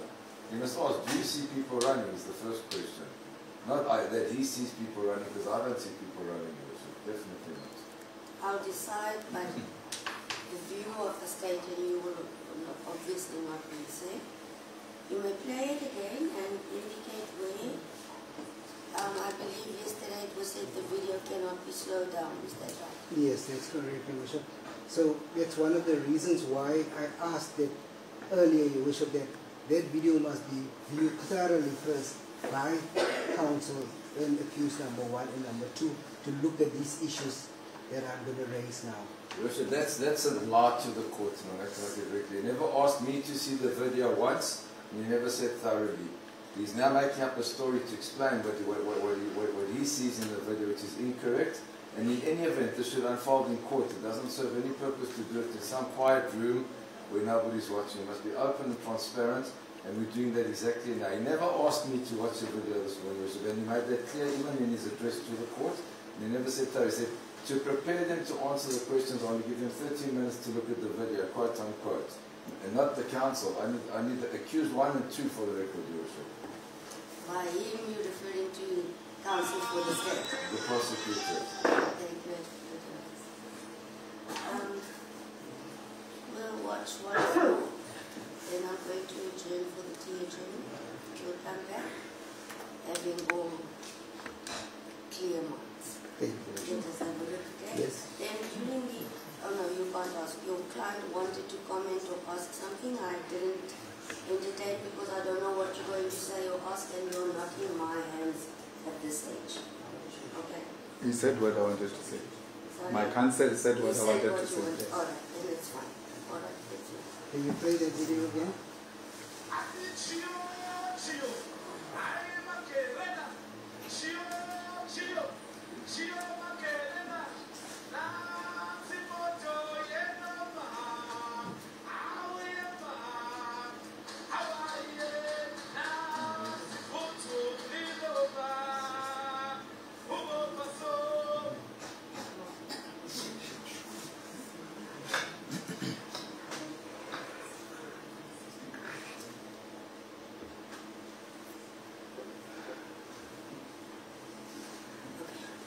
I would suggest, and it's a suggestion only, is that I'm counting 7 people if we are speaking to about the one right in the corner.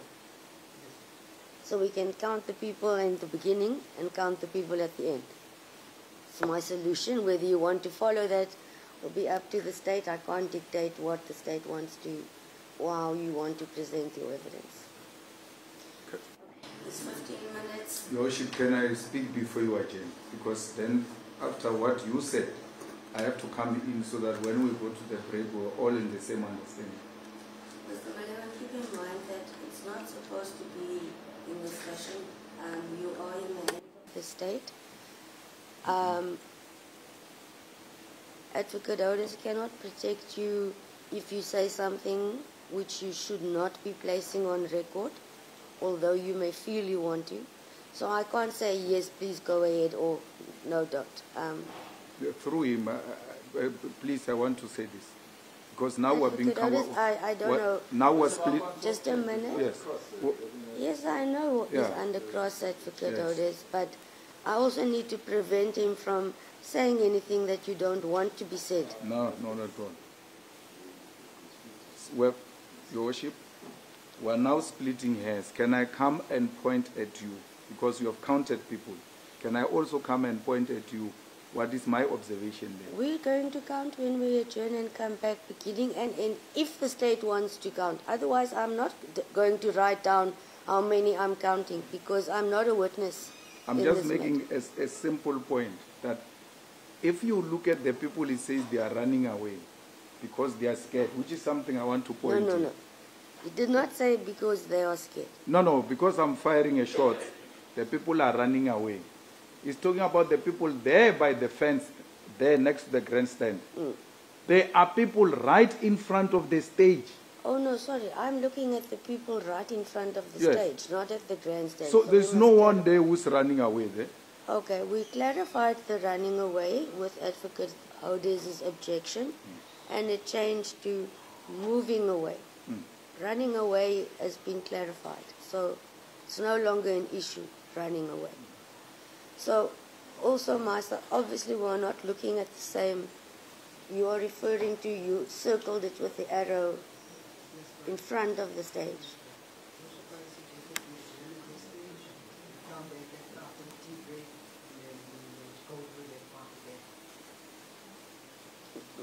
I'll decide if I'm going to come back.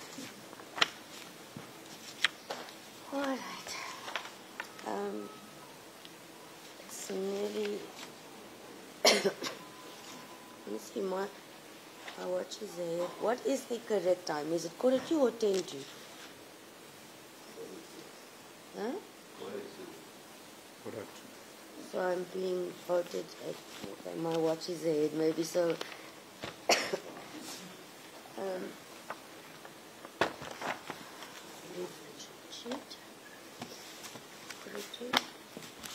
I'll enter to give everyone, because you'll be looking at stuff and a water break, etc. Let us say 20 minutes then at 11:05. That's suitable. Court will adjourn.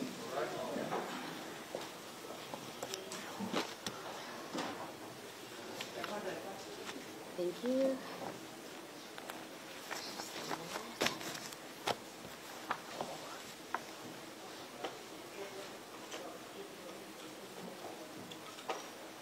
Thank you. Is it Mr. Malema, you reminded you are still under oath in this matter? Yes. Oh, I thought you were still looking at calming trees and see it's changed. You may proceed, Advocate Caesar. Thank you, Worship. Mr. Malema, I want to ask you to look at those 7 people that are standing there. Yeah. Before the actual shots were fired. And I also want to look at you. I want you to look at them, their reaction during the process of that shot being fired, and you tell us what you see. Which 7 am I looking at now? 7 at the far right in the direction Of the boundary wall or the... Oh.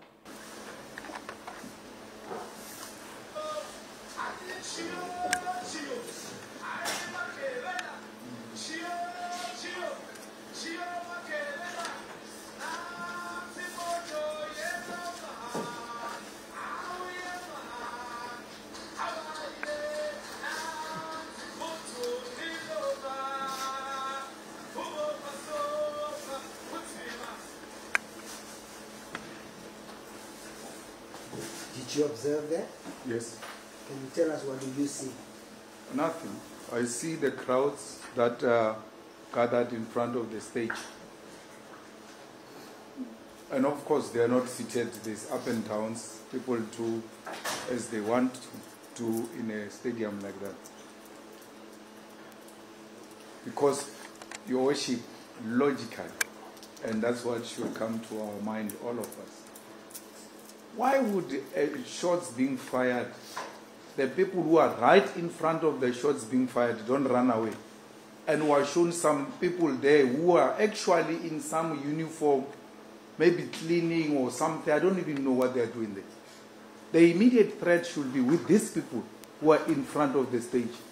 And they are unmoved. So I'm showing some people there, I don't know what they are doing, whether they are picking up papers, whether they are security guards or what, I don't know. But it looks like they've got reflectors on. None of them came to you here, your worship, and said they ran away. Or they were moved by shots. And none of the witnesses who came here suggested those people were running away or moved by the sound of a firearm.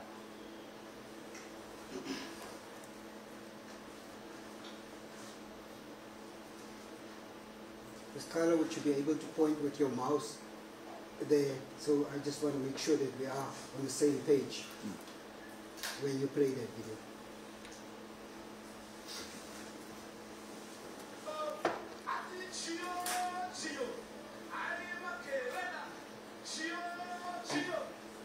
Can you please pause there? Can you please pause there? Do you see that 7 people, can you point with a mouse, standing there on the far right? I'm the one who pointed the court to those people, and the court said it was not even looking at those people. I can't point at them if I don't see them. I did. I pointed them to the court. Right? But do you see them just standing? They are standing because this thing is not playing. How can they move when you have paused? Can you go back and just show her that they're actually standing? Can you pause? Go back. Go back. An inch back. I want Mr. Malema to see how those people are standing there.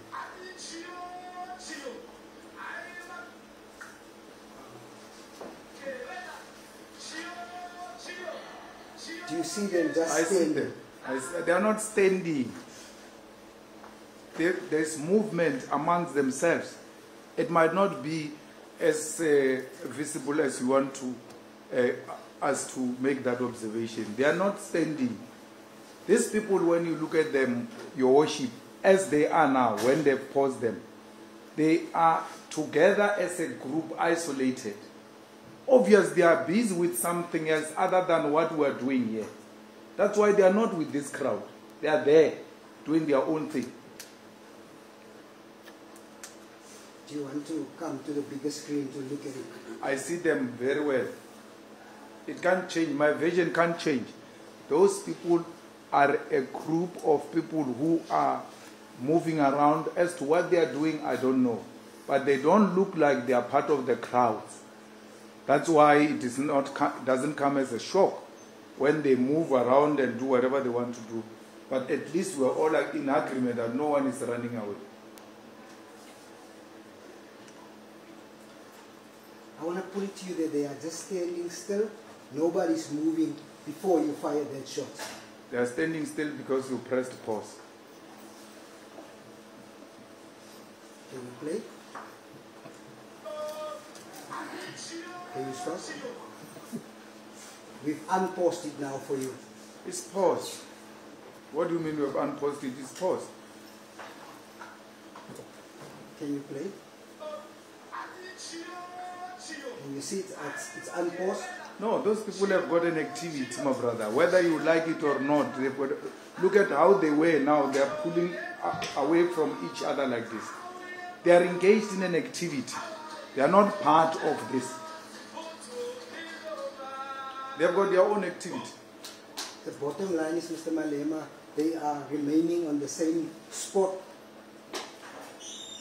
before you fire the shots? You've got my video. Can we confirm that? I'm not confirming that.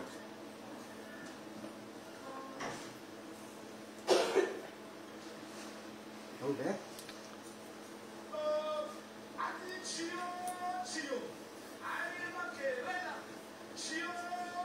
I want you to look at their reaction once you fired the shots.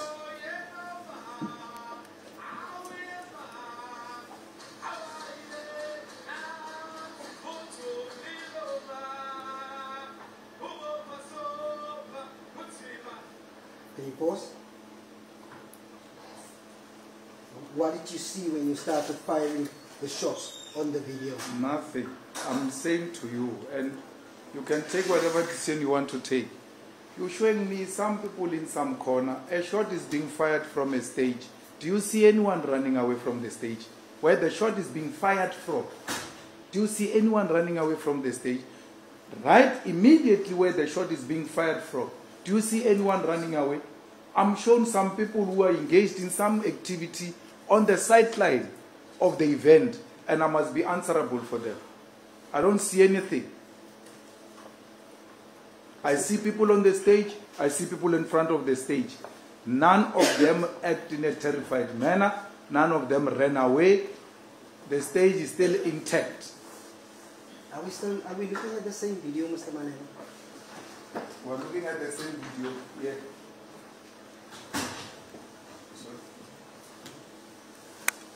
Can you play it again?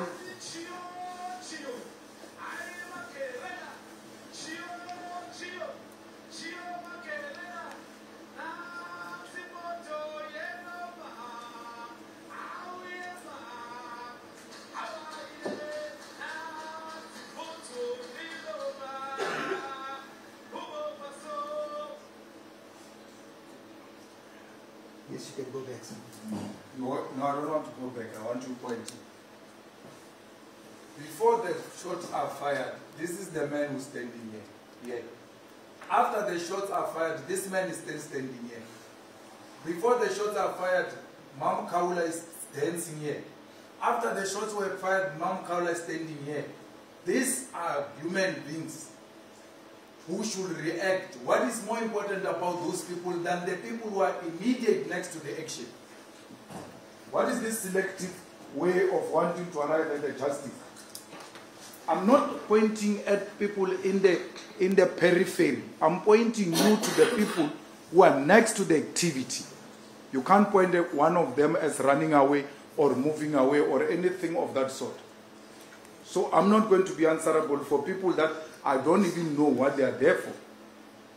I don't know whether it was their time to depart or whatever. Whatever coincidence happened, I don't know. All I'm saying is you've got women on the stage there. You've got women and children in front of the stage, the young people. You've got men on the stage there. None of them act terrified.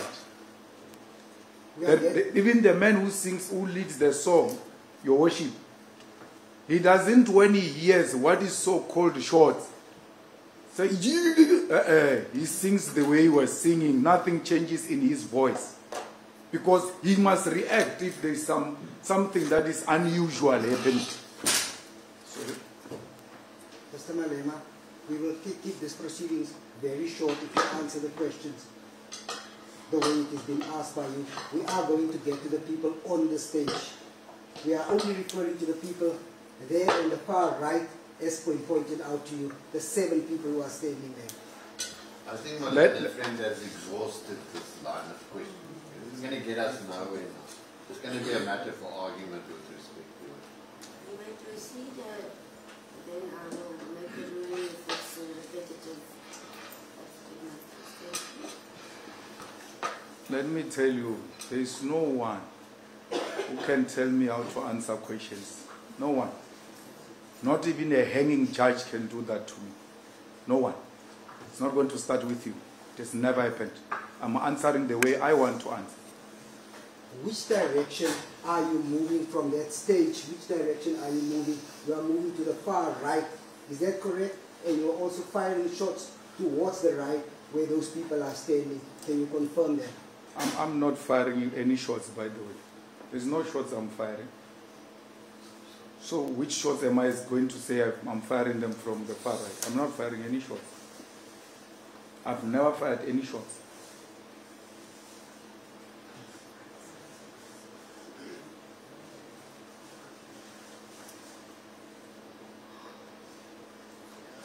Is it correct that before you fired shots, there were 7 people standing there? Well, it's your vision. I see people there. I still see them standing there. And that's my vision. It's correct. Once you fire those shots, those people are moving fast away from their It's not direction. correct. It's actually a lie. Can you play that one more time before I leave this point?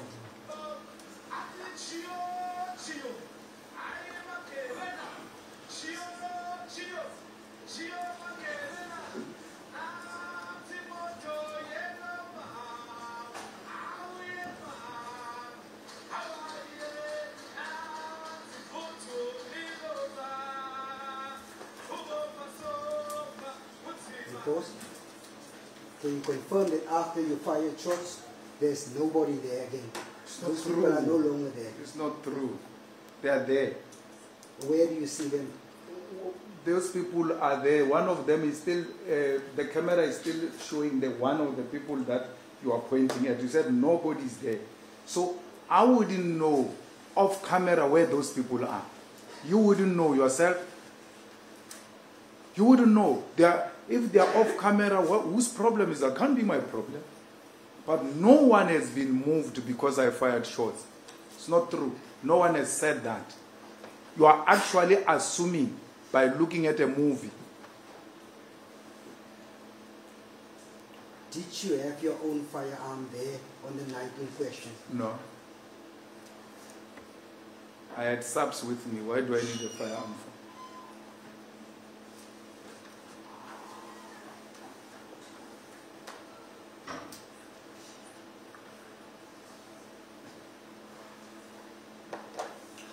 Who provided you with that firearm that you are being seen?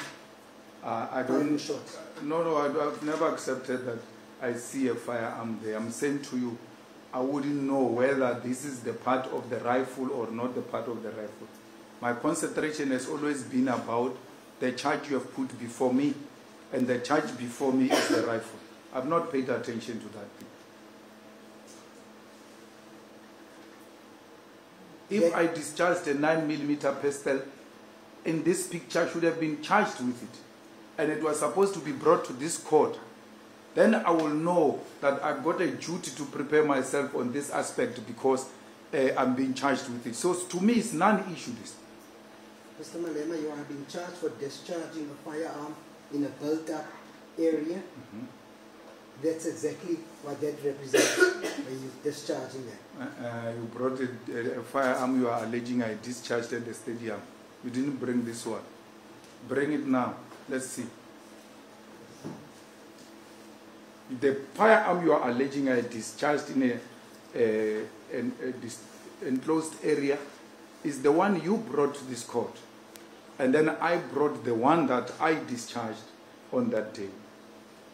Had you made any allegation about this, I would have provided this court with sufficient response because I would have prepared myself in this regard. This is no charge before me. This evidence in the whole was always part of the state's case. You did not charge me with any pistol. You never brought any pistol before this court. Mr. Malema, if that was a real pistol, hypothetically speaking, and you have discharged it in the manner which we see you discharge on the video, would you have put the lives of those people that were standing there or around the stadium in danger, hypothetically speaking?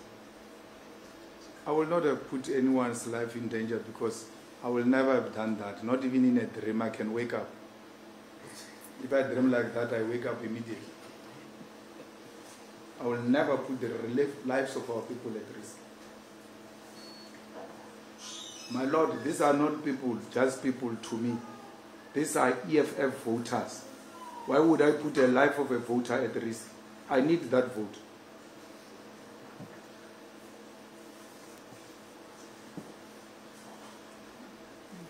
you to count the number of shots that has actually been fired there.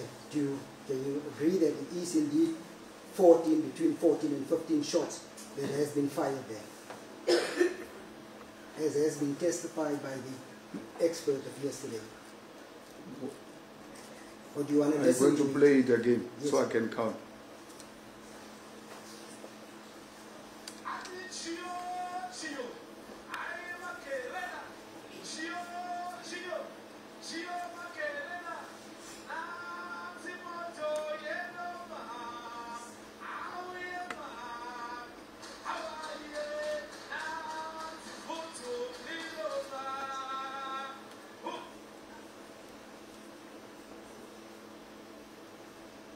Were you able to count, or do you wanted to play it Yeah, again? I did.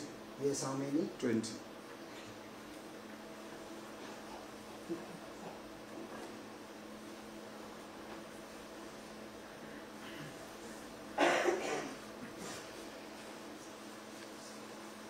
Your own firearm, how many live rounds can your magazine take? And I don't know these things. I just have a firearm. I don't use it for anything. I don't deal with ammunition. It's there in the safe. I don't know how many rounds it carries. I've never paid attention to those things. You've heard the evidence of the ballistic experts that standard 9mm will take, magazine will take about 15 rounds. You see, now you're talking about an expert. Who am I? I had a difficulty even with woodwork at school, so what is going to happen? That question should be in the light of the fact that it was asked about a block fire. He was asked about the capacity of a Glock fire.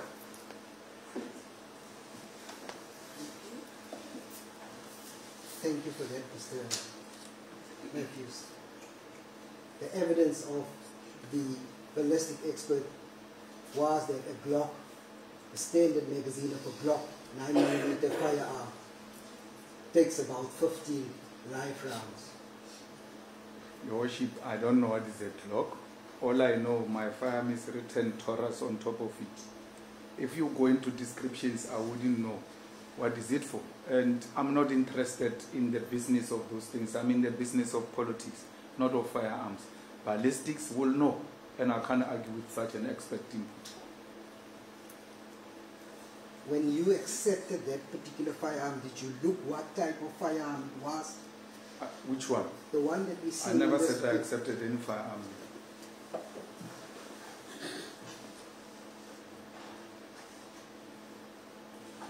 When it relates to a firearm here, don't include me. I'm not part of that. I don't know anything about that. I'm going to answer the other firearm which I brought before this court. We're getting there, Mr. Malema.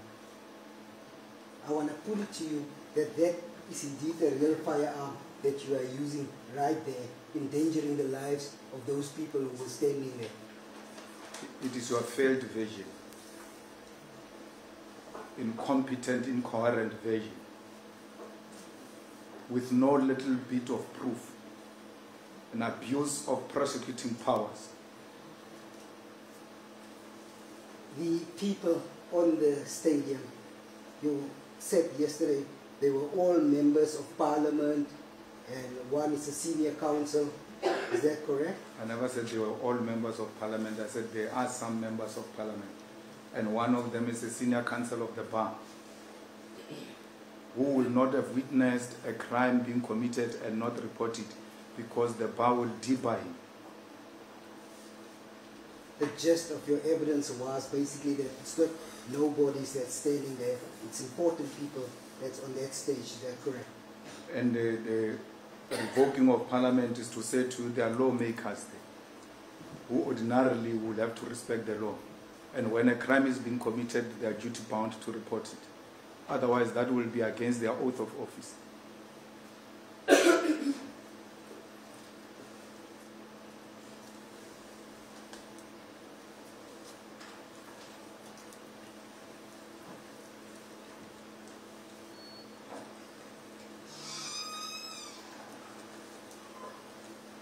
in your party who will nominate those people to be elected as members of parliament, should that be the case? Branches of the EFF. We hold what we call a list conference, and voting is done secretly.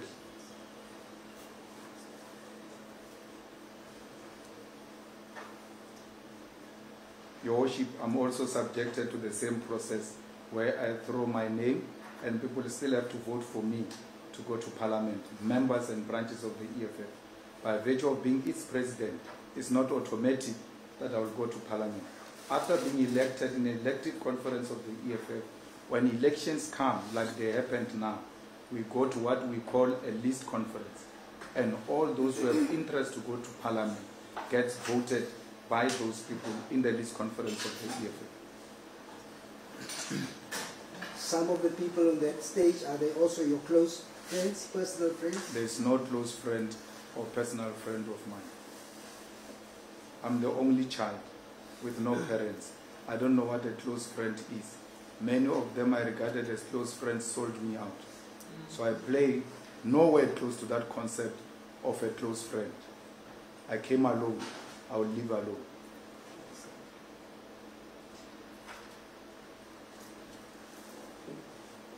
Would you regard the persons coming to support you for your cases as friends? They are not friends. These are my comrades. This is the leadership of the EFF.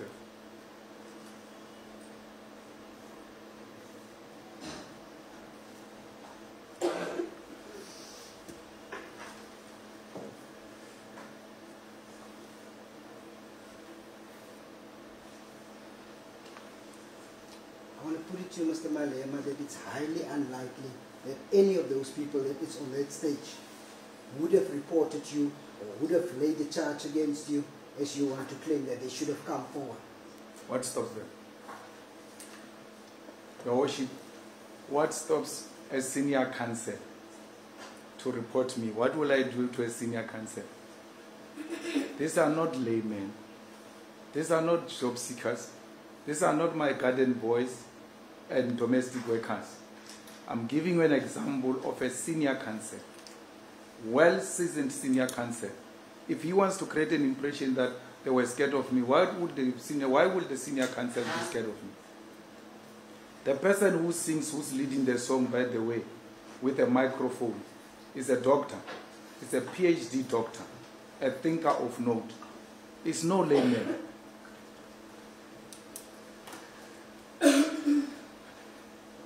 Mr. Malema, let's just get this out of it. You are indeed a very accomplished and an esteemed politician. Can we agree that much? You can't take that away from me. Yes. For anybody to just come and lay a charge against you might not just be an easy task. Why did the police officer do it when a senior counsel can't do it because he's scared of me? A mere police officer. Whatever power I have, which I would have exercised on a senior counsel, what about an ordinary police officer? It's not true, that assertion. Your evidence?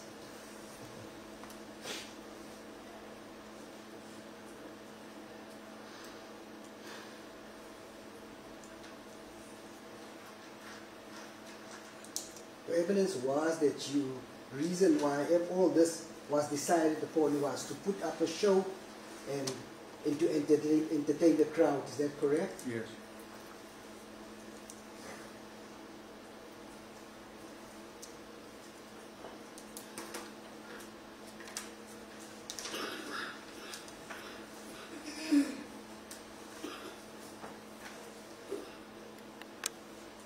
In both videos, on all three videos basically that was played, can you confirm that you're moving away from the people that's actually standing in the crowd towards the far right of the stage, the end of that stage?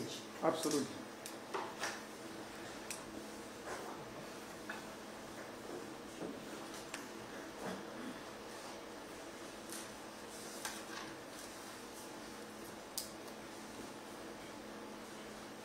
Why would you do that if you were there to entertain the crowd and put up a show? Well, when you are about to make an act you have to isolate yourself so that people can see what you are doing. You don't drown in the crowd. Let's take the 10th anniversary of the EFF and the FNB. If you look at that video, I move away from the leadership and I'm alone there in front, and then the stage takes me up alone. It doesn't take me with everyone because it's an act that must be performed by that actor. If we grew up watching movies and not bioscopes, we will understand how movies work.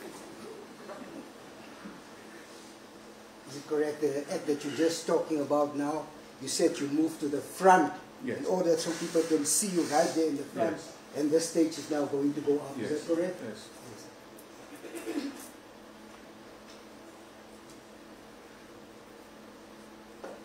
Why didn't you do it here in this instance? The stage is designed differently. If you look at that stage of the FNB, it has got a platform where everybody is seated, and then it has got a runaway. So you move from this crowd, you go as if you are going forward, alone on a runaway. Somewhere you stop there, in the middle of the runaway, the stage goes up. That was different stage to what you see now. Here, these ones are going to be singing on the middle of the stage, and then you will go on the side of the stage to perform the act, so that the act does not get drowned by many people who are on the stage. It's a lead actor. Sterling.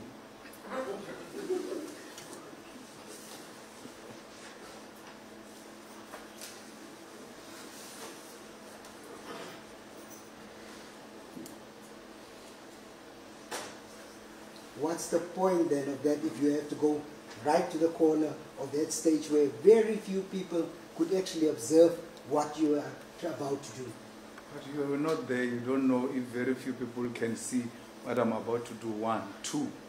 Your own witnesses who came here told you they had cameras which were beaming us into big screens of that stadium, on the stage and everywhere else. So you are of no authority to come here and say very few people can see me.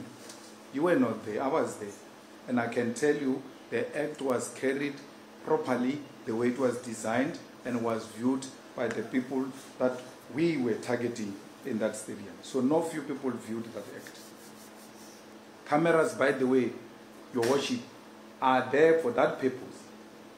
Where there is a need for an act to be zoomed into a bigger screen, people should be able to see, because ordinarily as the crowds, as many people, some will be at the far end.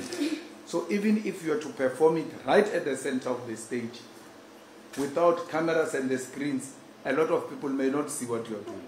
That's why we've got cameras and we've got big screens. So it doesn't matter from where you are, you will be picked up, especially if this is designed to be part of the act. Everything else you see happening there is calculated. If you go and look at that stage of the EFF going up at the FNB, I dropped the mic. That mic did not disappear. Someone knew the mic is going to be dropped and is going to capture it from the ground and put it safe. Everything is well calculated and designed to be the way it was. Where was the majority of the supporters and the people standing when you were performing that act? In front of the stages.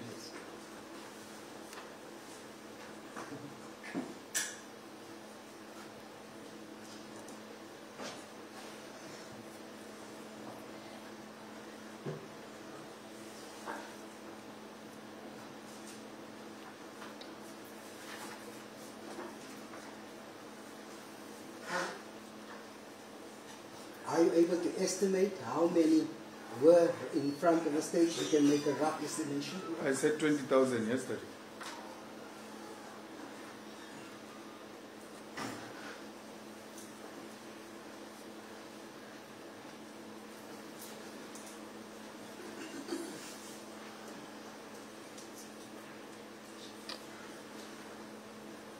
On the video, where you actually went to go perform your act, one can count 7 people from that specific video, just from the video. I'm not talking about what's going on next to and behind. But if this court is going to allow you to say such things, then I'm not going to answer. Because there's no 7 people who can be counted there. 7 people. On the far right, those people that we said. No, you're saying people in front of me, there are no 7 people there. There are a lot of people there.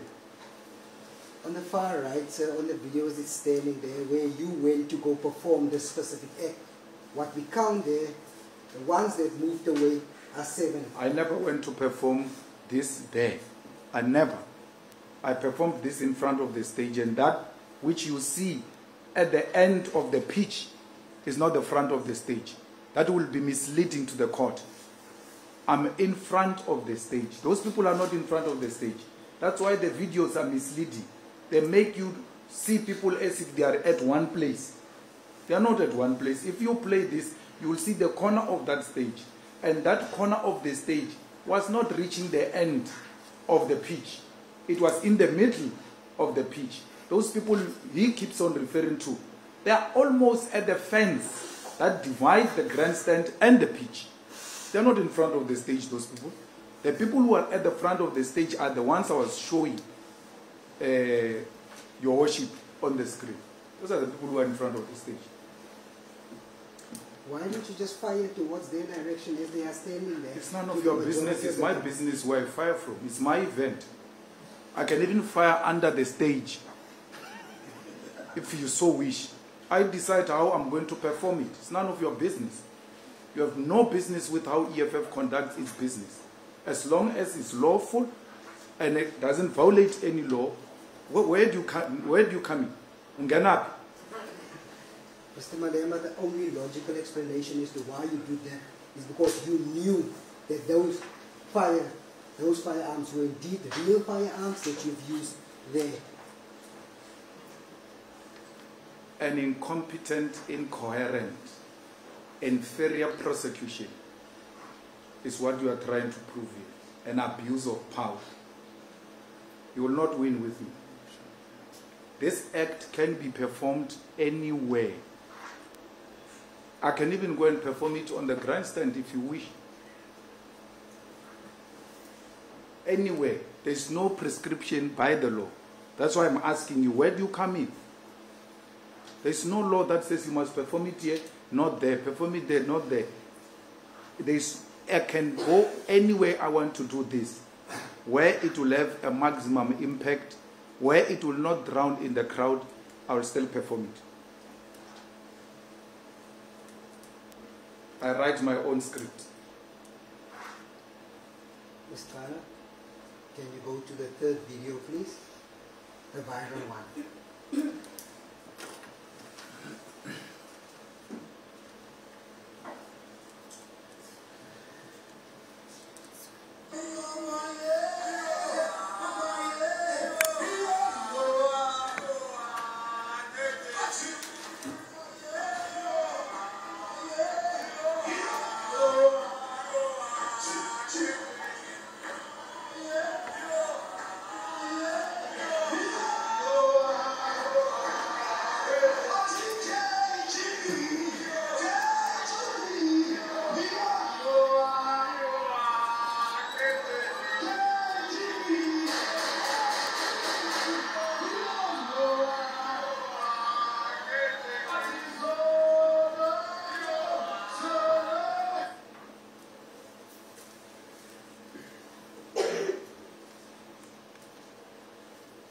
The reason why I'm showing you both videos, I wanted to show you that in the first video, the firearm that you're using there, the handgun, gives out a muzzle flash when you were firing shots.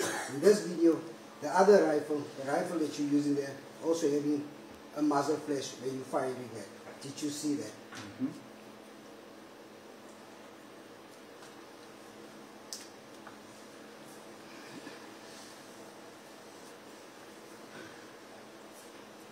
You already stated that the person that handed this rifle over to you was Larry Mabunshla, is that correct? Yes.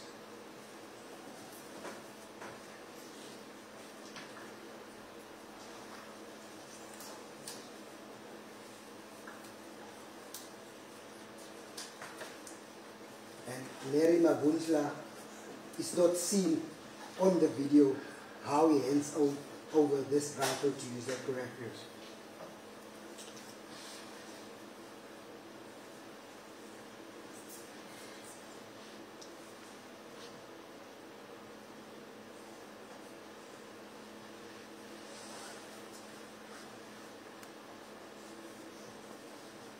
Accused number 2 is also visible on this video. Is that correct? Absolutely.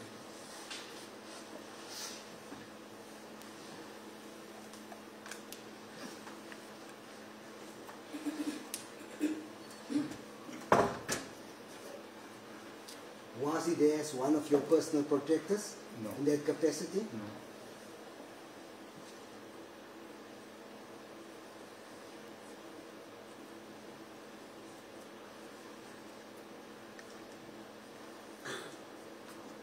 Your close protectors, including the SCPS, they also had rifles, and there were other rifles on this particular scene or on that stage on the night in question. Is that correct? I don't know what they had. We had an opportunity to call them and ask them that. You didn't.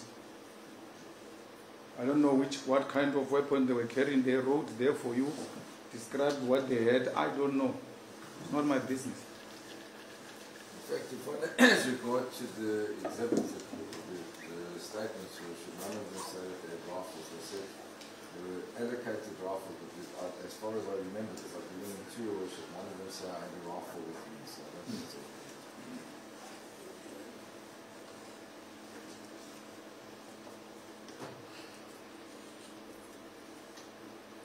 So you said you don't know whether there were any other rifles except for the one that we've seen on this video footage. Absolutely, I'm responsible for that. I didn't hear? I'm responsible for that one, yes.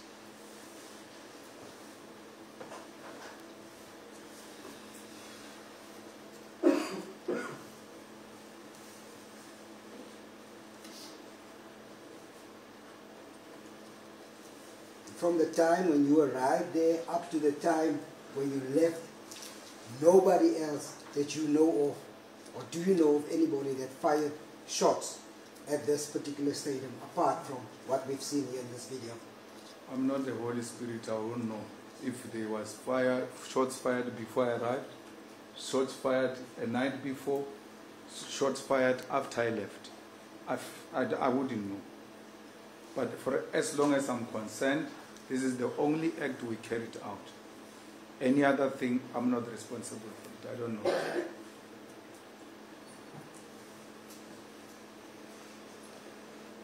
So you confirm you didn't see any of shots being fired, anybody firing shots in your presence on the night in question or during the day when you were there? That includes me. I didn't see myself firing shots, so I didn't see anyone.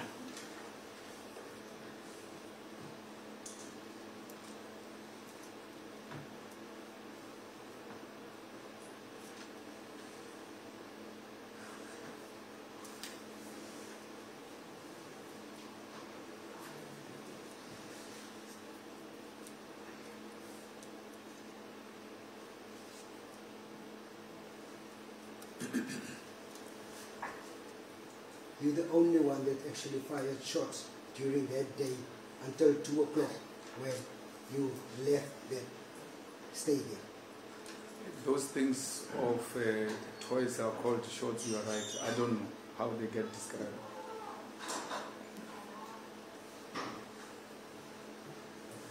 I want to let you have a look again in this particular video. The shots that were fired there were 7 shots. Can you confirm that?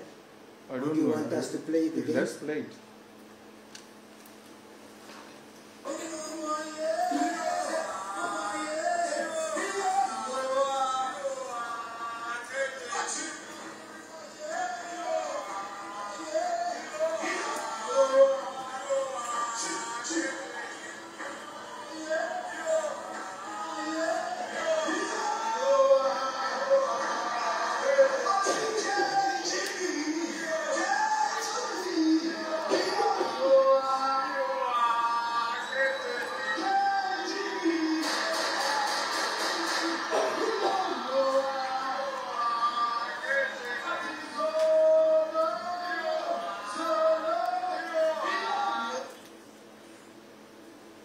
Did you count it? I'm unable to count how many shots were fired there. It's a bit fast, but what fascinates me, Your Worship, is that a rifle is being fired and the people were being shown running away, no longer run away when a rifle is being fired.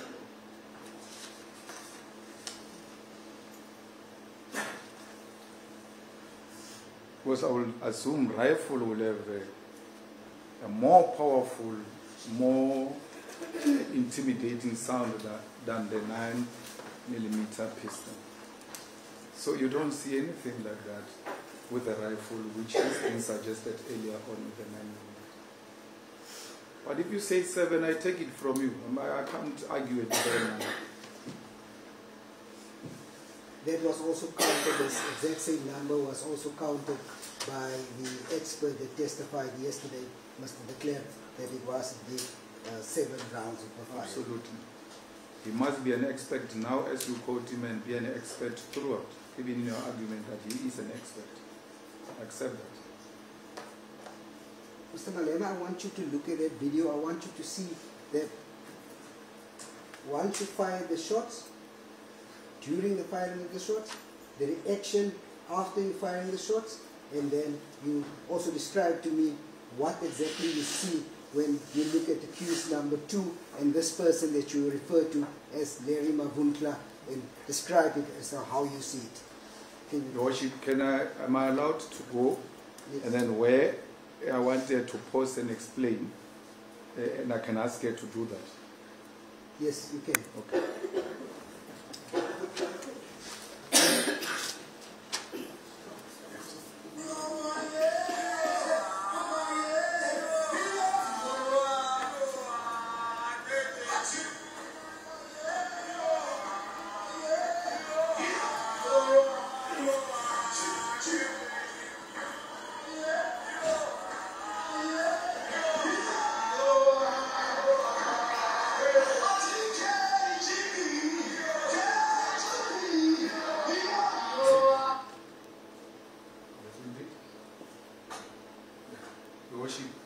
That's Chauke from SAPS. This black, yes, that one. That's Chauke from SAPS.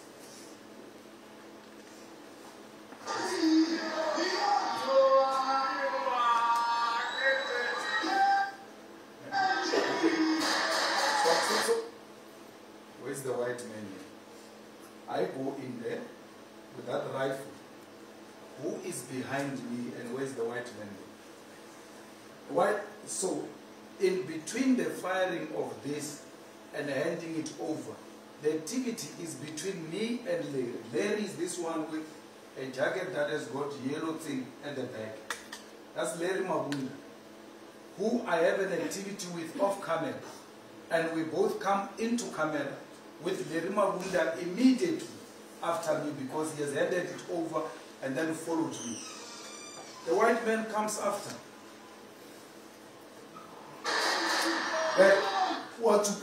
He just comes from there. It's not in the main act, it's coming from somewhere, I don't know. That's why I told you that, because I don't know what he was doing here. My activities with this guy. Also. Is there any medical reason why you are wearing sunglasses in court? If not, remove it, please. Thank you. So, accused number 2, Your Worship, just comes from the corner. I don't even know where he was. I had no activity with him at the beginning. Right at the beginning, it's me and Larry Mabunda. When I come into the camera, it's me, Larry Mabunda, after me. Because he handed it over to me off the camera. And then, when I went into a camera, he's trailing behind me. When I finish, the white man comes from nowhere there to come and join us there. And then what do? You can play.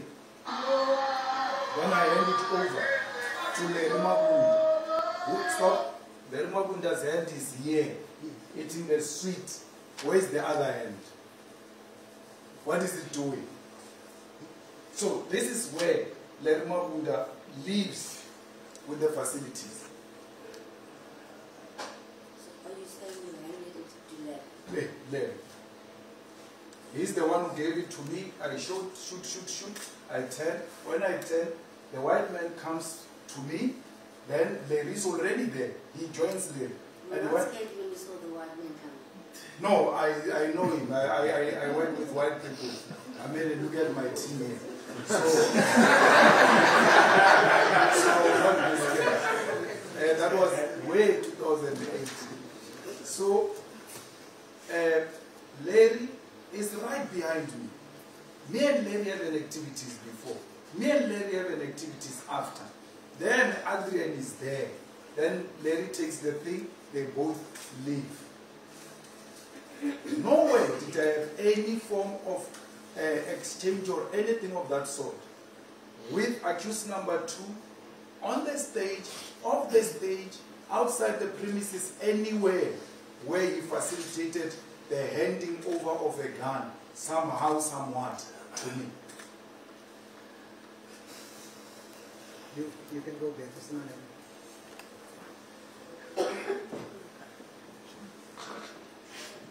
that firearm that you are, the rifle that you are referring to, is quite heavy.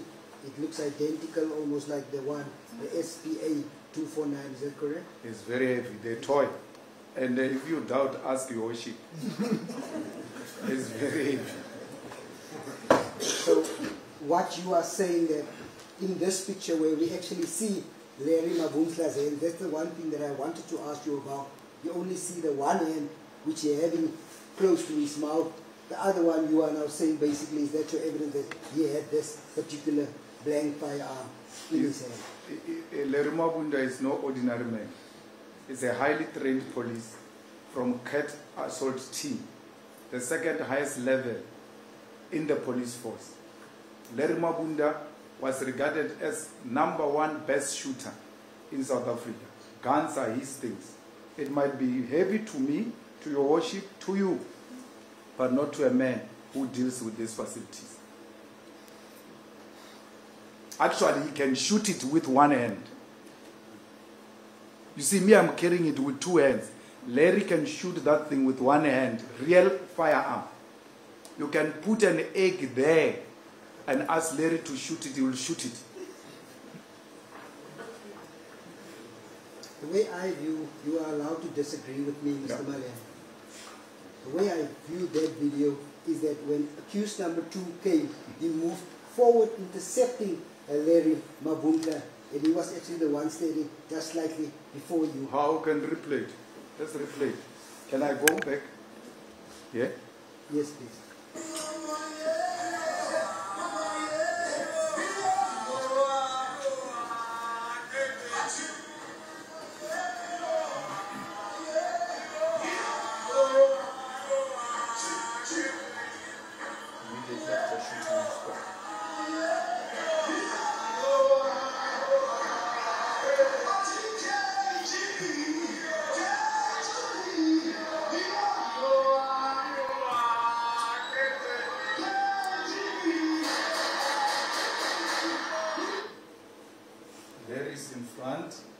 The white man is behind the plate. There is okay. At no point, stop it, at no point is the white man in between me and Larry. It's Larry before him.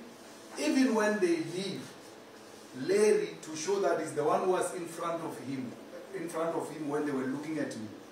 He didn't have to. Now, the white man who came, according to you, who came between me and Larry, didn't have to turn and push Larry away for him to be in front of us. When we turned facing that way, he was leading the way because he has always been at the back and in between us is Larry Mabunda. At no point will you show me where the white man is between me and Larry. And he who alleges must prove it. You can stop it. Yes. I've stopped my part. The way I view it is that he came slightly in front of Larry. when that firearm was handed over? You know, Your Worship, I must really know which case am I dealing with. He came in front of Larry. When I give a response, he slightly came in front of Larry. It keeps on changing as it goes. Which case am I answering? I've answered that at no point, and you are the one who's alleging before this court. Ask her to play and stop the way I'm doing. Let her stop where the white man slightly comes in front of Larry. I've demonstrated it. I don't know how best can I do it. We off camera, we get into the camera. It's me in the front with the firearm. Larry comes charging even much more closer. When I finish shooting, as I tell, the white man comes in. He comes closer to us, but Larry is there. Larry takes the firearm. Once the white man realizes that whatever was happening is done, he makes a U-turn and Larry follows him because Larry was ahead of him. When they turned, he was now leading the way. So, show Your Worship where you are saying at some point he came before us. You can't do it. Even with your own video that you came with. And if this is your video, you should not even be making this court to struggle. You should be saying at 1 minute 36 seconds. Stop there. Because you prepared for this case. 1 minute 36 seconds, stop there. Then that's where you will see that the white man is between yourself and Larry. He can't demonstrate that before court. We must take it because he just says it. It's not happening. The rifle that you are using there, is it able to discharge real ammunition and produce spent cartridge? It doesn't discharge real ammunition. It doesn't take out spent cartridges as you say them. They are blinds. So those blinds, Your Worship, when you shoot, that's why we can't shoot it inside here because those blinds get out. The small ones also get out. But it's not the size of what has been presented before this court. So if you have someone like her standing and then you shoot from here, if this thing throws and hits her eye, it can injure her. But it's not a very big thing that you'll think if it gets out, it can cause a serious damage, but it's safer not to discharge it in a place like this. We are in agreement that the real firearm that was tested, SPA 249, and the one that we see on this video, which you claim to be a toy firearm, a blank firearm, looks identical. Is that correct? I'm happy you're saying we're in agreement. How would you have known that the firearm that Larry was handing over to you was indeed SPA 249 or this blank firearm that you are claiming that you've used? We've spoken about it, and then I'm the one who placed it in his position that when the time comes, we'll hand it over to me. And I told you, he's got the highest form of training. I actually, I was wondering yesterday when Your Worship took the firearm from me, the accused. Ordinarily, it must go to a police officer and then go to Your Worship. So when it came from Larry, the officer, I knew that he won't swap it for anything real. That's how much trust I have in the South African police services. See, it's common cause before this court that this SPA, the real firearm, was also booked out to Larry Mabunhla on the day of the incident. Charge him and ask him if it was booked to him. You should have charged him. Because, I mean, come on, prosecutor. If and Sira does that thing for a purpose. They say when you take out the firearm in the premises, the person who received that firearm must be identified and be recorded. You go to the premises where the firearm is found. They say the firearm was released to Larry Mabunda. And then this firearm goes and do wrong things, Your Worship. You don't go to the person responsible for the firearm. you go look for other people. What makes the state case even worse, the police say, when we were busy at the premises, the certain Larry Mabunda brought back this firearm that is before the court now, to confirm that indeed it was released in his care. While they are busy trying to collect the firearms, Larry Mabunda brings back that firearm, including a pistol, back to them. Still that person, whose record shows is the one who they released the firearm to, who the police came to give a testimony that we received this specific firearm from him. Still that person is not charged. And tell me of justice. Especially for accused number 2, who has nothing to do with this. No paper says this gun was under his care. The gun was never reported stolen. Everything is above board. If anything, my lord, Larry Mabunda cooperates with the police. He's still not an accused in this matter. Mr. Malema, you could have been done by now with your cross-examination if you have just allowed us to. I'm going to get to that part where the police visits the premises of technical security, where accused number 2 was present when they visited this. Yes. What happened with this firearm that's being used on this video after you fired shots? What happened to it, meaning? What happened to it? Larry Mabunda took it away and went to put it wherever he put it. He can best explain that part. But when the case started, we went back to the SG of the organization to say, it looks like we've got an issue here. They reassured us that no, the thing is back in their care. And when we need it, as in when, they will hand it over to us. So it's an EFF property and did not get lost in between. It's still there. I came with it yesterday.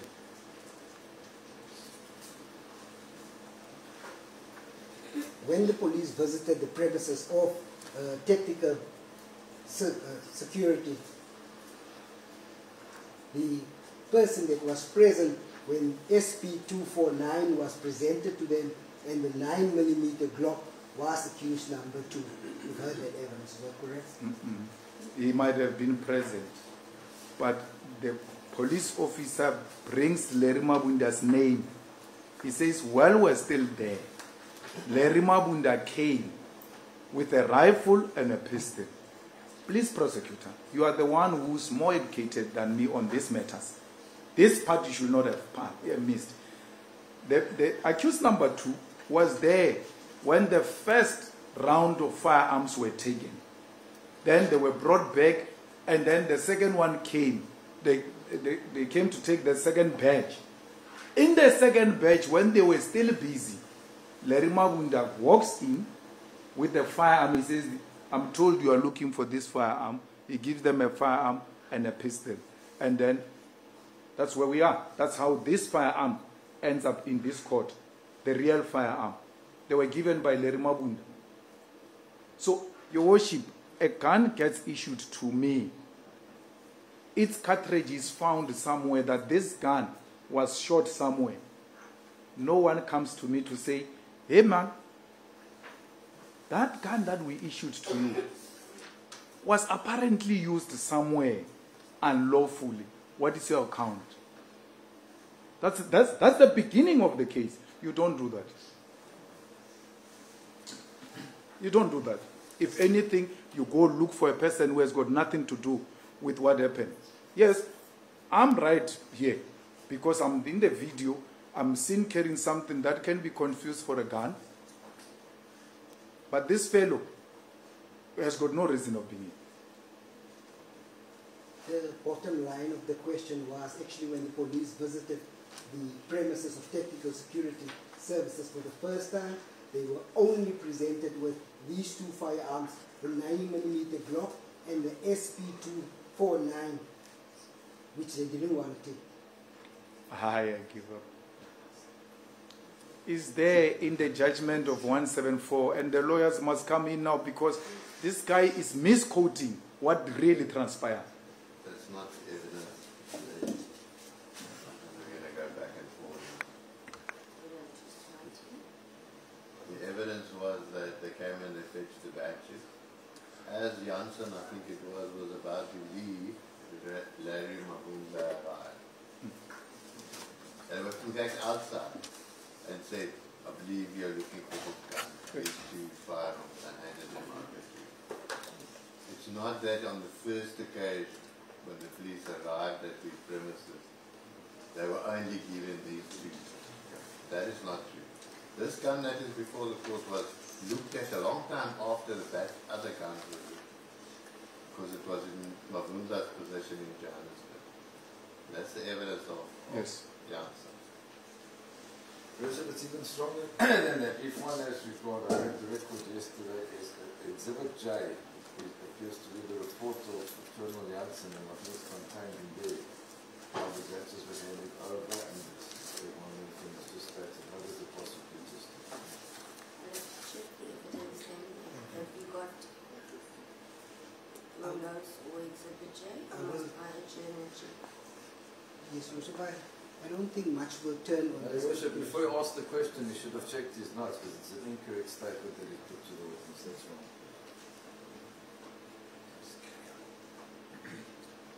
If it's an issue, then I'm going to check. I don't like things hanging, and then I'd rather check. Yes. So you are saying, repeat so that I also get you clearly, please, this is it? SB A249, and the Glock was presented to the police to say these are the firearms that you were. I believe this is the firearms you were looking at for a tactical support services. By who?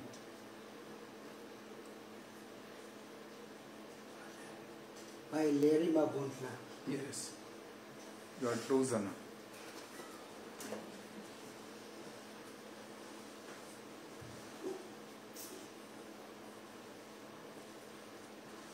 And surprisingly, one of these firearms tested positive relating to the SP2449A, tested positive to that spent cartridge that was found at the Caesar Dukashe Stadium.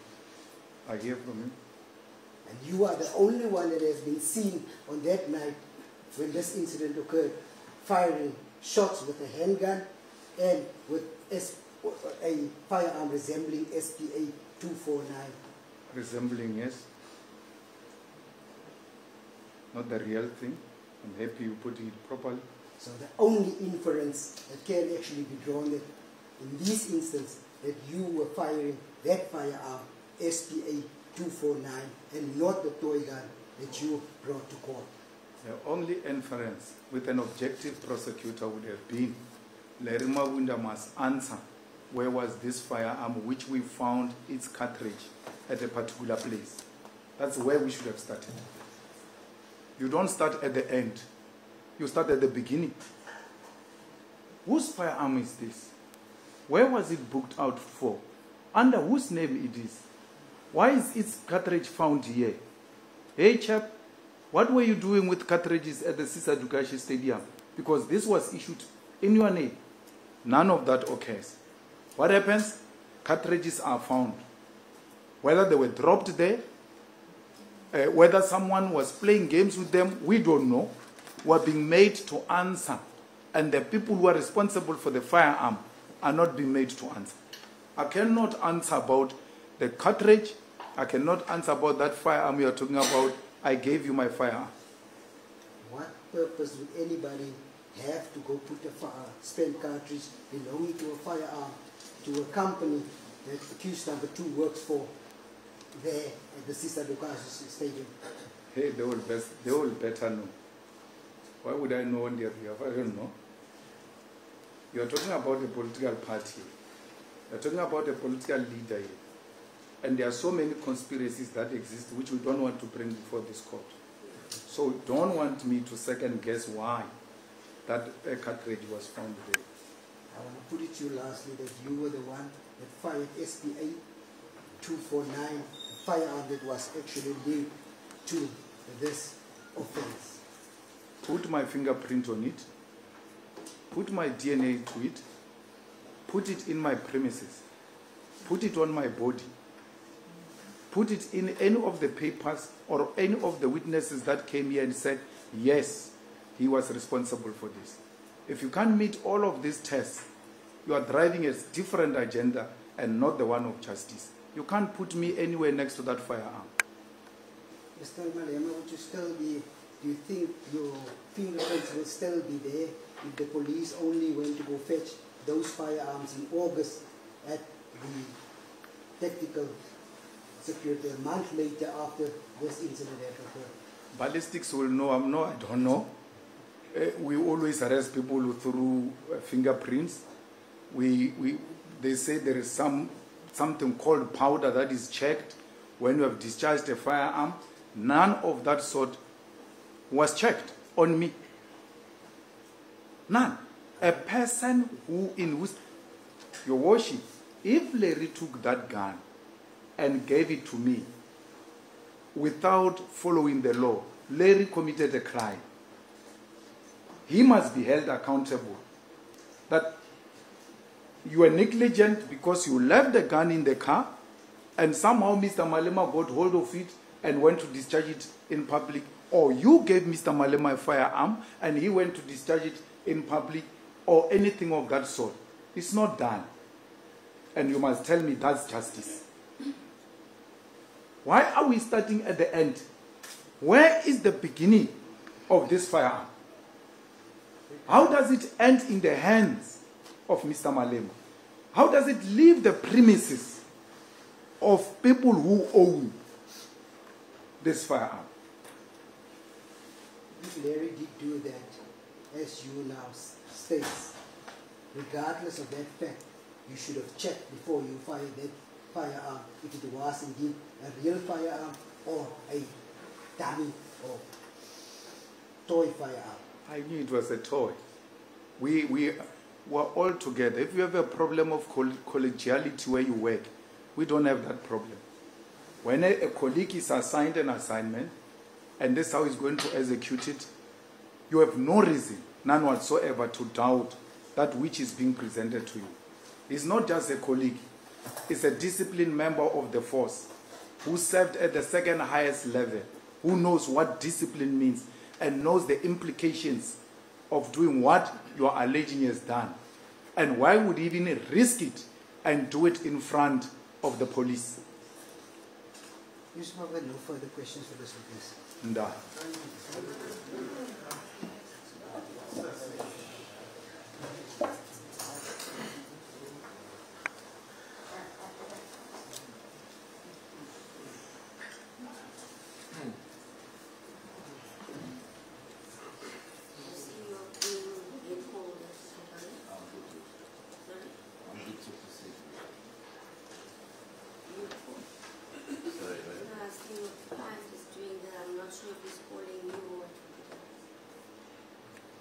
Yeah, he wants to speak to me. Can I just approach? No.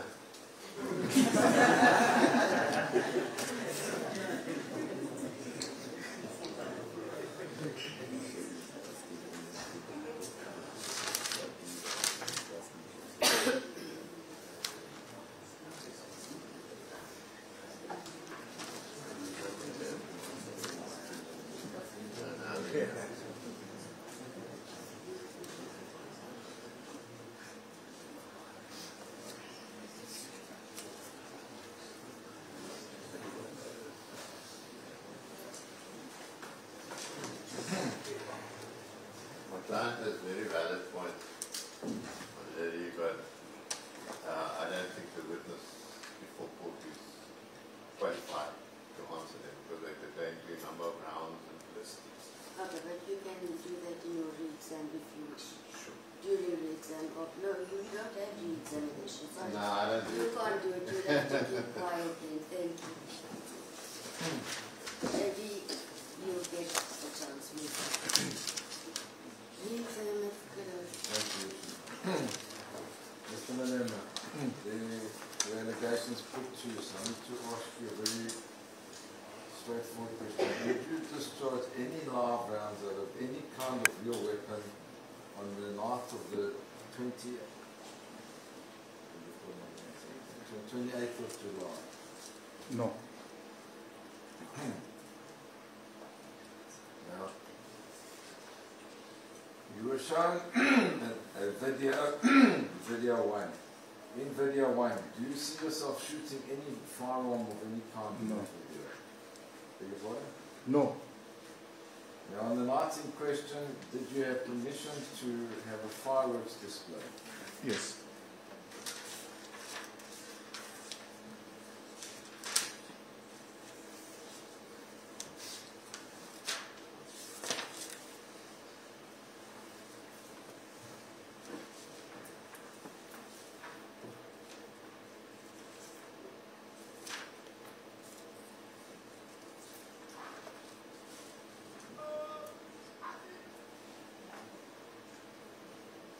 Now, you watched the video, video 1, and you specifically pointed out the South African Police Services member that you recognized there, Mr. Charlton.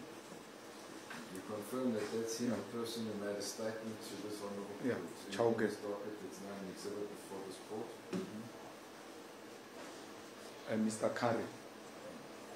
Now, you've highlighted this, but I need to just touch on it. The prosecutor read 5 individual statements of police officers to you. Do you know of any reason why they were not called to testify on behalf of the state? I don't know why, but when you read the statements of those police officers, they don't make a case for persecution. So when you want to persecute, you ignore the facts and proceed with the hope that he will find himself in the hands of a judge who doesn't look at the law, perhaps looks at the color, perhaps look at political views, perhaps look at the irritation of a person and ignore the law and just send him to Hampal. That was the intention, that let's take our chances to arrive at the political ends. You can't falter him politically, just find something to use against him. This, I repeat, Your Worship, it was a campaign by the Afri Forum. We are where we are because the NPA, without any material evidence, succumbed to the pressure of the Afri Forum. Now you remember, Judge you are referring to, is Oh. that me? No, I'm saying a judge generally. The judge in the form of the judiciary, that as you are a judge hoping. Don't concentrate on my Oh. question, but on evidence. But the point was making, Your Worship, is that as you are a judge hoping, your hope will bump into the one that doesn't look at the law and look at other things outside the law. All I'm saying is the NPA ought to have answered the question, what does the law say in this matter, and not look at who is the target of assault. now in this instance, you will remember, because you were present throughout the trial, that those 5 statements were only elicited by me in cross-examination of the investigating officer. Absolutely. You took issue with the contents of those statements, you were taken through them. None of them attribute any criminal liability to you. What is your comment in that regard? Firstly, Your Worship will remember that when the South African Police Services members' statements were highlighted in this court by you, Your Worship was actually shocked.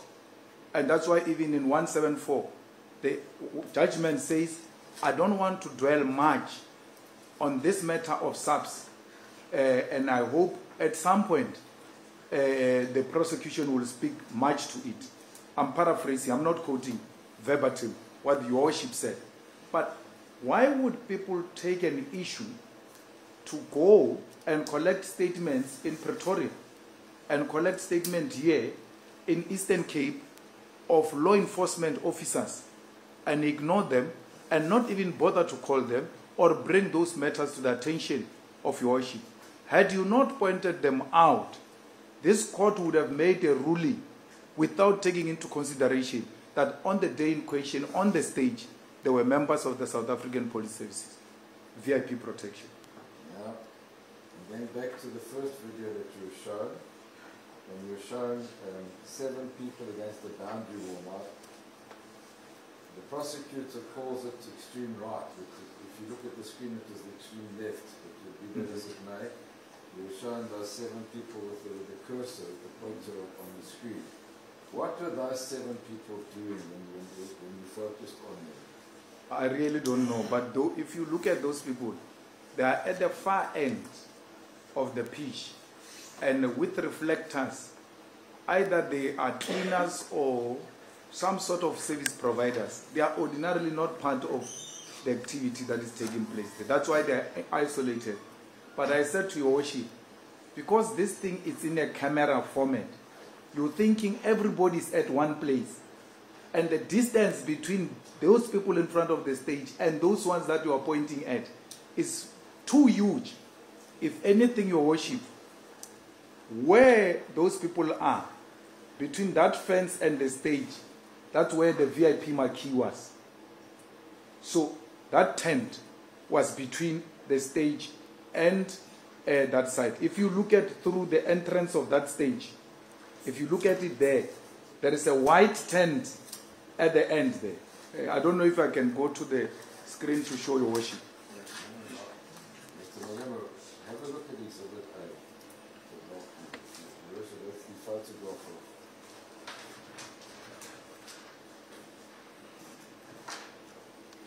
The camera comes from this. This is the stage. I am here, and then there is a tower in between me and those people. There is a tower, then there is a screen, then there is a VIP marquee tent. Where the VIP marquee tent ends is the fence that divides the pitch with the grandstand. That's where those people are. Not anywhere in the close proximity to what we are doing. If you were to estimate that distance, how far would you say it is? Hey, you are studying with those things of 23 meters.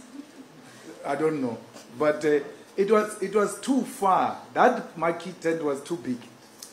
It was too far. Between where you were standing and where those people are at the fence that we see there, can you give any indication of how many people were between you and those people? Tens, 20s, hundreds, thousands. Which people? The ones that are in front of me? Now you see where the stage is to the blue wall, where the cursor is now. How many people were there between you and those people at the blue wall? There were no people. No, in front of you? In front of me, there are people. There are thousands of people there. Thousands of people in front of me. Now, could you see anybody running when you watched the video? No, not at all. Not in front of me, not on the stage.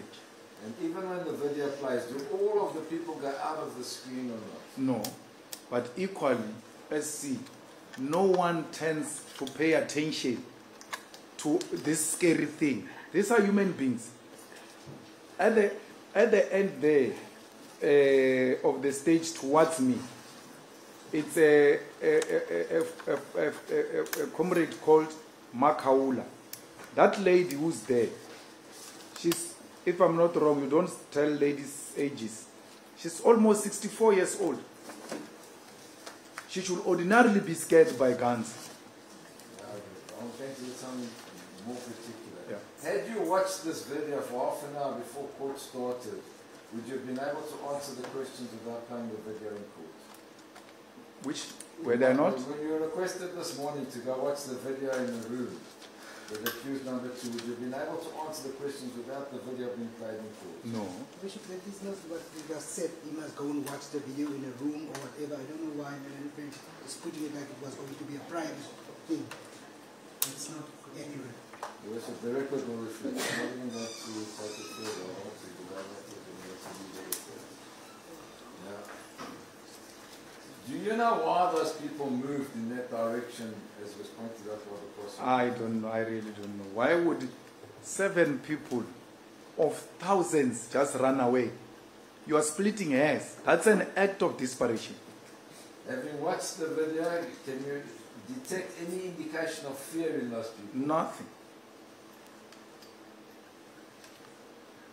Do you know of any person that was on the stage having been approached to make a statement to the police? The Darling Porfer, No one. or anybody else that's there with you, your comrades as you called them, tell you, I've been approached to make a statement to the police.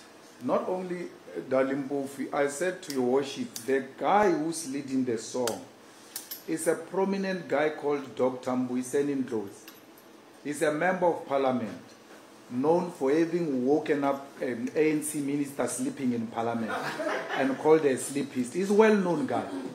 Why didn't the police, with an identifiable body like that, who is a member of parliament, not approach him for a statement? Dalimbofi is there, Mam Kaula is there, member of parliament, prominent member of parliament. Mam Refilwe Mashabela is there. The deputy president of the EFF is the one who's not jumping a lot at the back because that's him, he's like that. He's there, Floyd Shibambo. Noticeable figures, public figures. The police can't say, or the prosecutor can't say, we didn't say go and collect statement from these people because they are not recognizable. We don't know who they are. We don't know where we can find them. West, senior counsel of the bar. Now, did any of those people ever tell you that they're too afraid to make a statement concerning this incident? Dalimpofu went to prison for a very long time during apartheid. Tortured by the apartheid government. Yes, he's a tried and tested leader of our society. Who am I to terrify Dalimpofu when he could not be terrified by apartheid? When he was being coerced and forced into turning into a spy, he refused and stood firm on the principle of liberation of our people. If I intimidate people, why would I intimidate someone like that who survived prison and isolation? You counted 20 odd shots, the expert counted between 14 and 15 shots.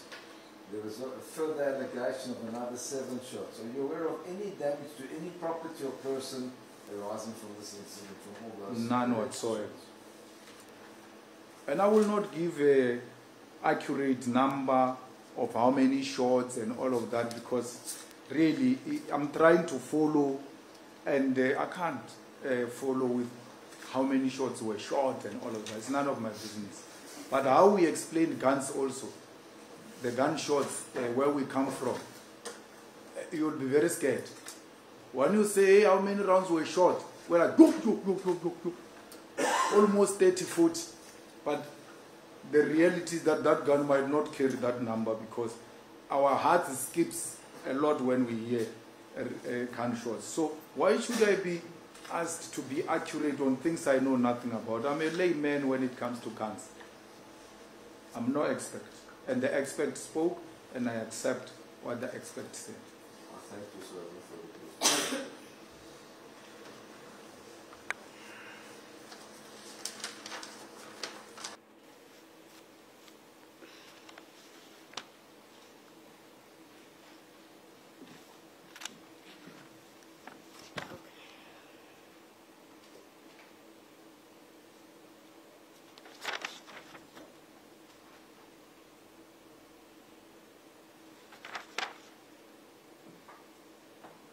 Questions by court, Mr.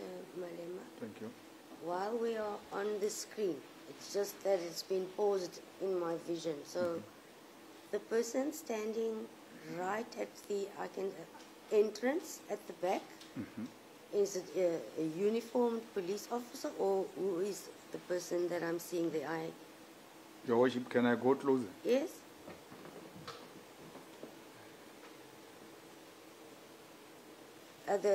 The last person. Yes, yes. I can't see properly, Your Worship. I'm not sure if what I'm trying to is it a guard or a body protector? No, we didn't have guards in uniform. So the only people in uniform at the stage and at this occasion were police. Does it appear to you as well as if it's a police officer? I would request that we play it maybe when it rolls. I don't know. Okay, we can play.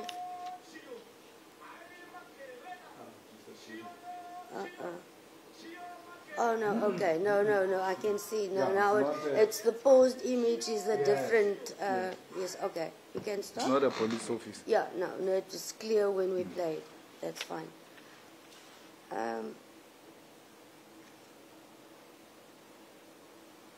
As you've said yourself, you can answer as you wish, but I'll ask you to focus on the actual question. Okay. Okay. If you are saying to the court, no one turns around or runs from this scary thing that is happening, doesn't it actually defeat the purpose of the whole act and performance that you've put so much detailed planning in? These ones on the stage would ordinarily have been part of it. They know what is to follow. We're speaking about the people on the floor, in front of the stadium. No, but if you look at them, they're actually celebrating. They are cheering. We can replay it. The crowd in front of the stage is cheering, is jumping For the act. is that what you are saying? That's what is happening, Your Worship. Okay, so you're saying no one is running away because they are scared. They are actually joyful of what they are seeing and hearing. Absolutely. That is never I'm not been talking very about. clear. I'm not talking about the ones that he referred to. I'm talking about these ones right in front of me on the ground. Yes. They are actually cheering. And if Well, Your you see, Worship that allows, we is- can replay it. No, I accept that. The issue is that it's never been said as to why we're just talking about no one is running away Yeah. scared. Oh, yes, I understand. So yes. now I'm asking, Yes. Yes. what would the purpose of the act be then if it appears no one saw or witnessed it? But No, now you they, explain. they're cheering, yes. The other, when we don't have to play the 3 different videos, the song being sang during the first video, the second video, and the third video, it appears to be the same song, or am I wrong? Yes. The same song. I am not quite sure now. I know the first one, I can't remember, it's Paso, whatever. Umsipa, Pasopa, I don't know. I can't remember, but... That was the first song. so what happened, Your Worship? And Macarena, that was the first one. when you hear a person like he's doing, say, Dio, Dio, Dio, Mama, Dio, is about to change song. Oh, okay. So he sings the first song, and then when he prepares us for a different song, in between enters this Dio, Dio, Dio, Mama, Dio, then brings in the song. Okay, so the first song is indeed that. Wait, I wrote it I will ask down. Your Worship that we play a little bit of everything, and then I will be able to tell as to which is I what. don't want to waste unnecessary time, but we can if you wish. I think I wrote the first. Oh, it says the first song. I may pronounce it incorrect, but I tried to write it. Is Unzima Pasopa Uya. What you all just said now. Let's play it, Your Let's Worship. play it. Let's Am play I it. that unclear? And then it comes in Zima Macarena. There's no Macarena. That's why I didn't know why you would sing Macarena. There's no Macarena. I didn't understand why you'll sing Macarena. None on of the stage. songs sings Macarena. Let's listen. Let's start with the listen. first one. Yes. So when he does this, he's preparing a song. What is a Macarena? Magerela, guerrillas. Oh, Gio, Gio, Gio Mama Gio, Gio, Gio, Gio Magerela. oh, Macarena. Yeah, I thought guerrillas. it's a Macarena. Okay. We've got it. Okay, so we can stop there. Yeah. This one, so is this is the a song. first video. Yeah, now. Now, can we listen to the song of the Yes. second video, Second one. please?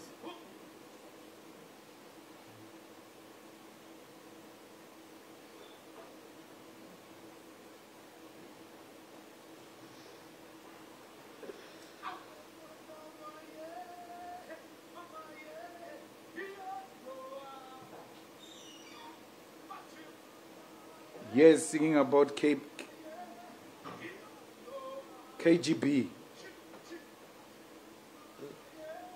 Yeah, it sings about the KGB of the Soviet Union. Okay, so we've changed. It's a different song, yes. And this is the video where we see the, resemble rifle being fired. Yes. Look at. Yes, Mama Makaula. Yeah, but no. When the shooting happens, you must pause it.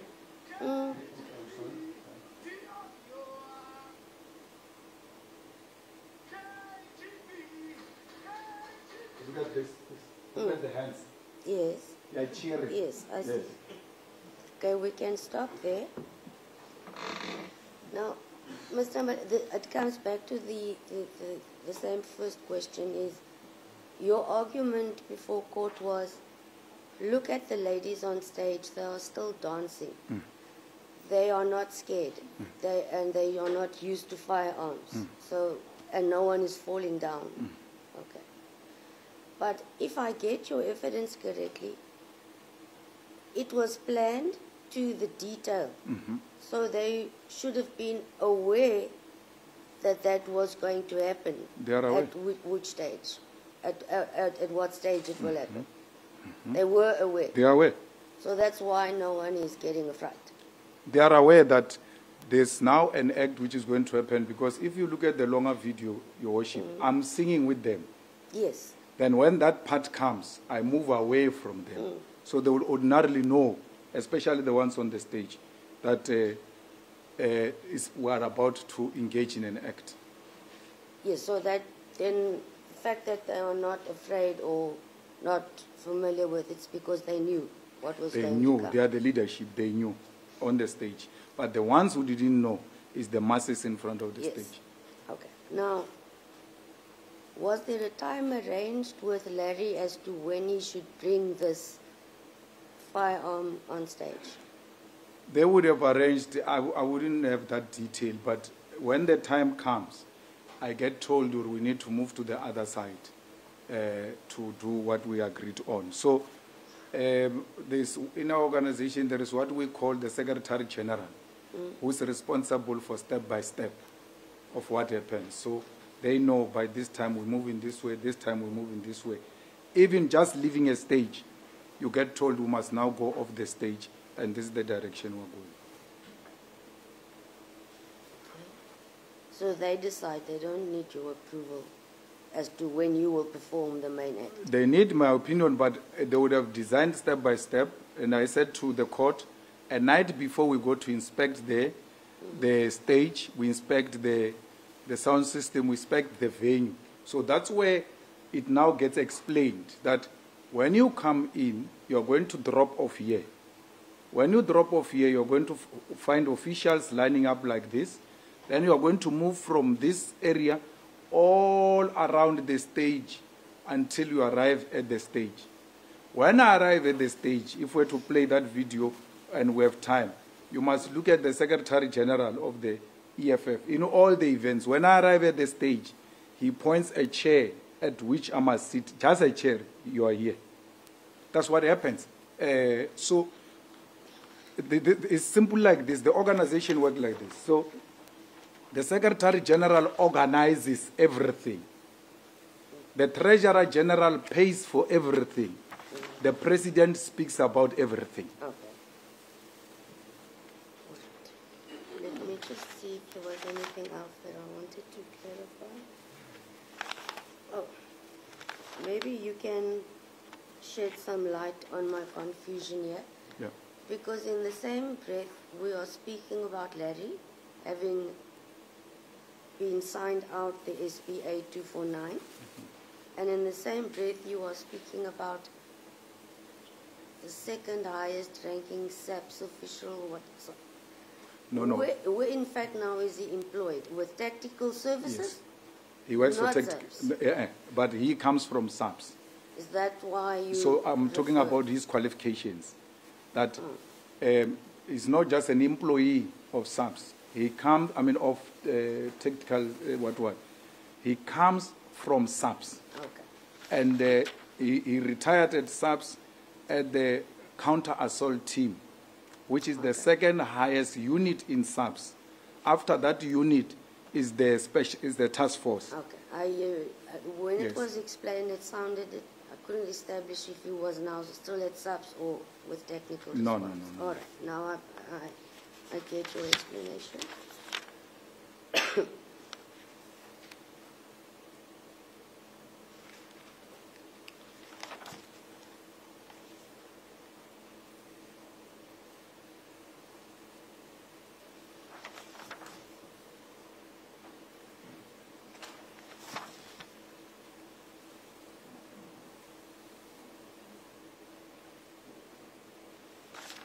Okay. I think maybe the issue was raised by Advocate Caesar.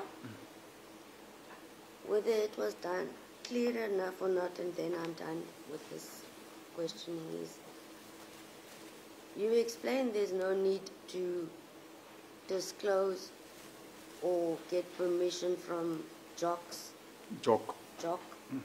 for the blank firearm. But if I read between the lines of his question, actually, if they were aware that the act would be performed and with what it was shown to them, we would not find ourselves here today. There's no such a requirement. No, I fully agree there's no such a requirement at all. Do you agree it's logical that if they had known and this video went viral, there would have been a way to say it was disclosed to us? I agree, but we committed no error by not telling them because it's not a requirement. Yes. But equally, that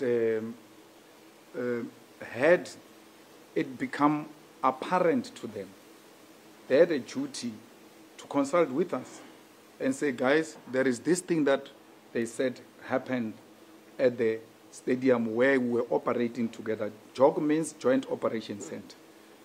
And we would have provided that clarity, Your Worship, to them.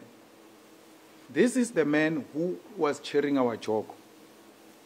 The last time we saw him is when we said goodbye, goodbye, good work, thank you very much, bye. The second time we see him, it's here now. Like, but we were working with you. If there was an issue, why didn't you call us? So why is the onus only being put on us, Your Worship, that had you told them, you won't be here? Had they asked, we would have provided them clarity. Perhaps he would have even refused to open a case because he was told to open a case. And we had perhaps would have even provided this toy to him as a demonstration that there's nothing to worry about. You shouldn't refer to the word onus. There is no such. It was a question which we could agree on or disagree on only. So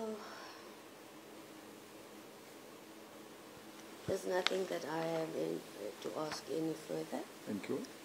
Any questions based on the court's questions, Advocate Auris?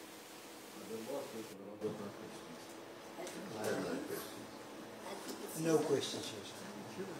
We have finalized your resolution. Thank you.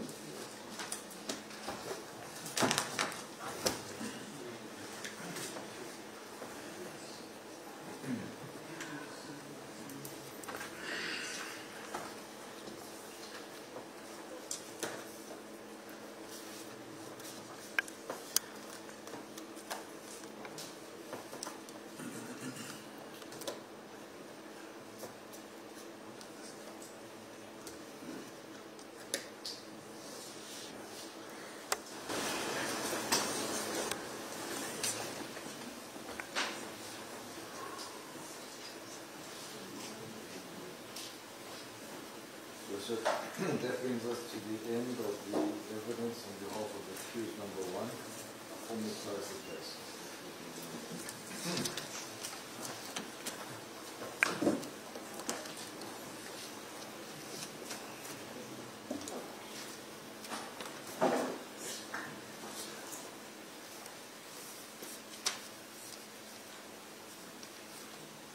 Is everyone going to be ready to address on merits today? We already Yes, absolutely. Thank you for your I would honesty. prefer to stand against the argument compared to the argument, a number of issues which are important. As well as a number of legal issues which you have raised in our I think it would No, yes, if it was an oral argument, I'd be ready, but insofar as there's a need for written as well, it's been a long trial, and I'll submit written, it's all more appropriate and it takes some time to prepare. It's up to you, but I don't require it. But the state goes first, you go. Yes. I'll second the idea of Mr. Matthews that you rather draft heads. Actually, when you should just put a date when we must submit that heads by a specific date.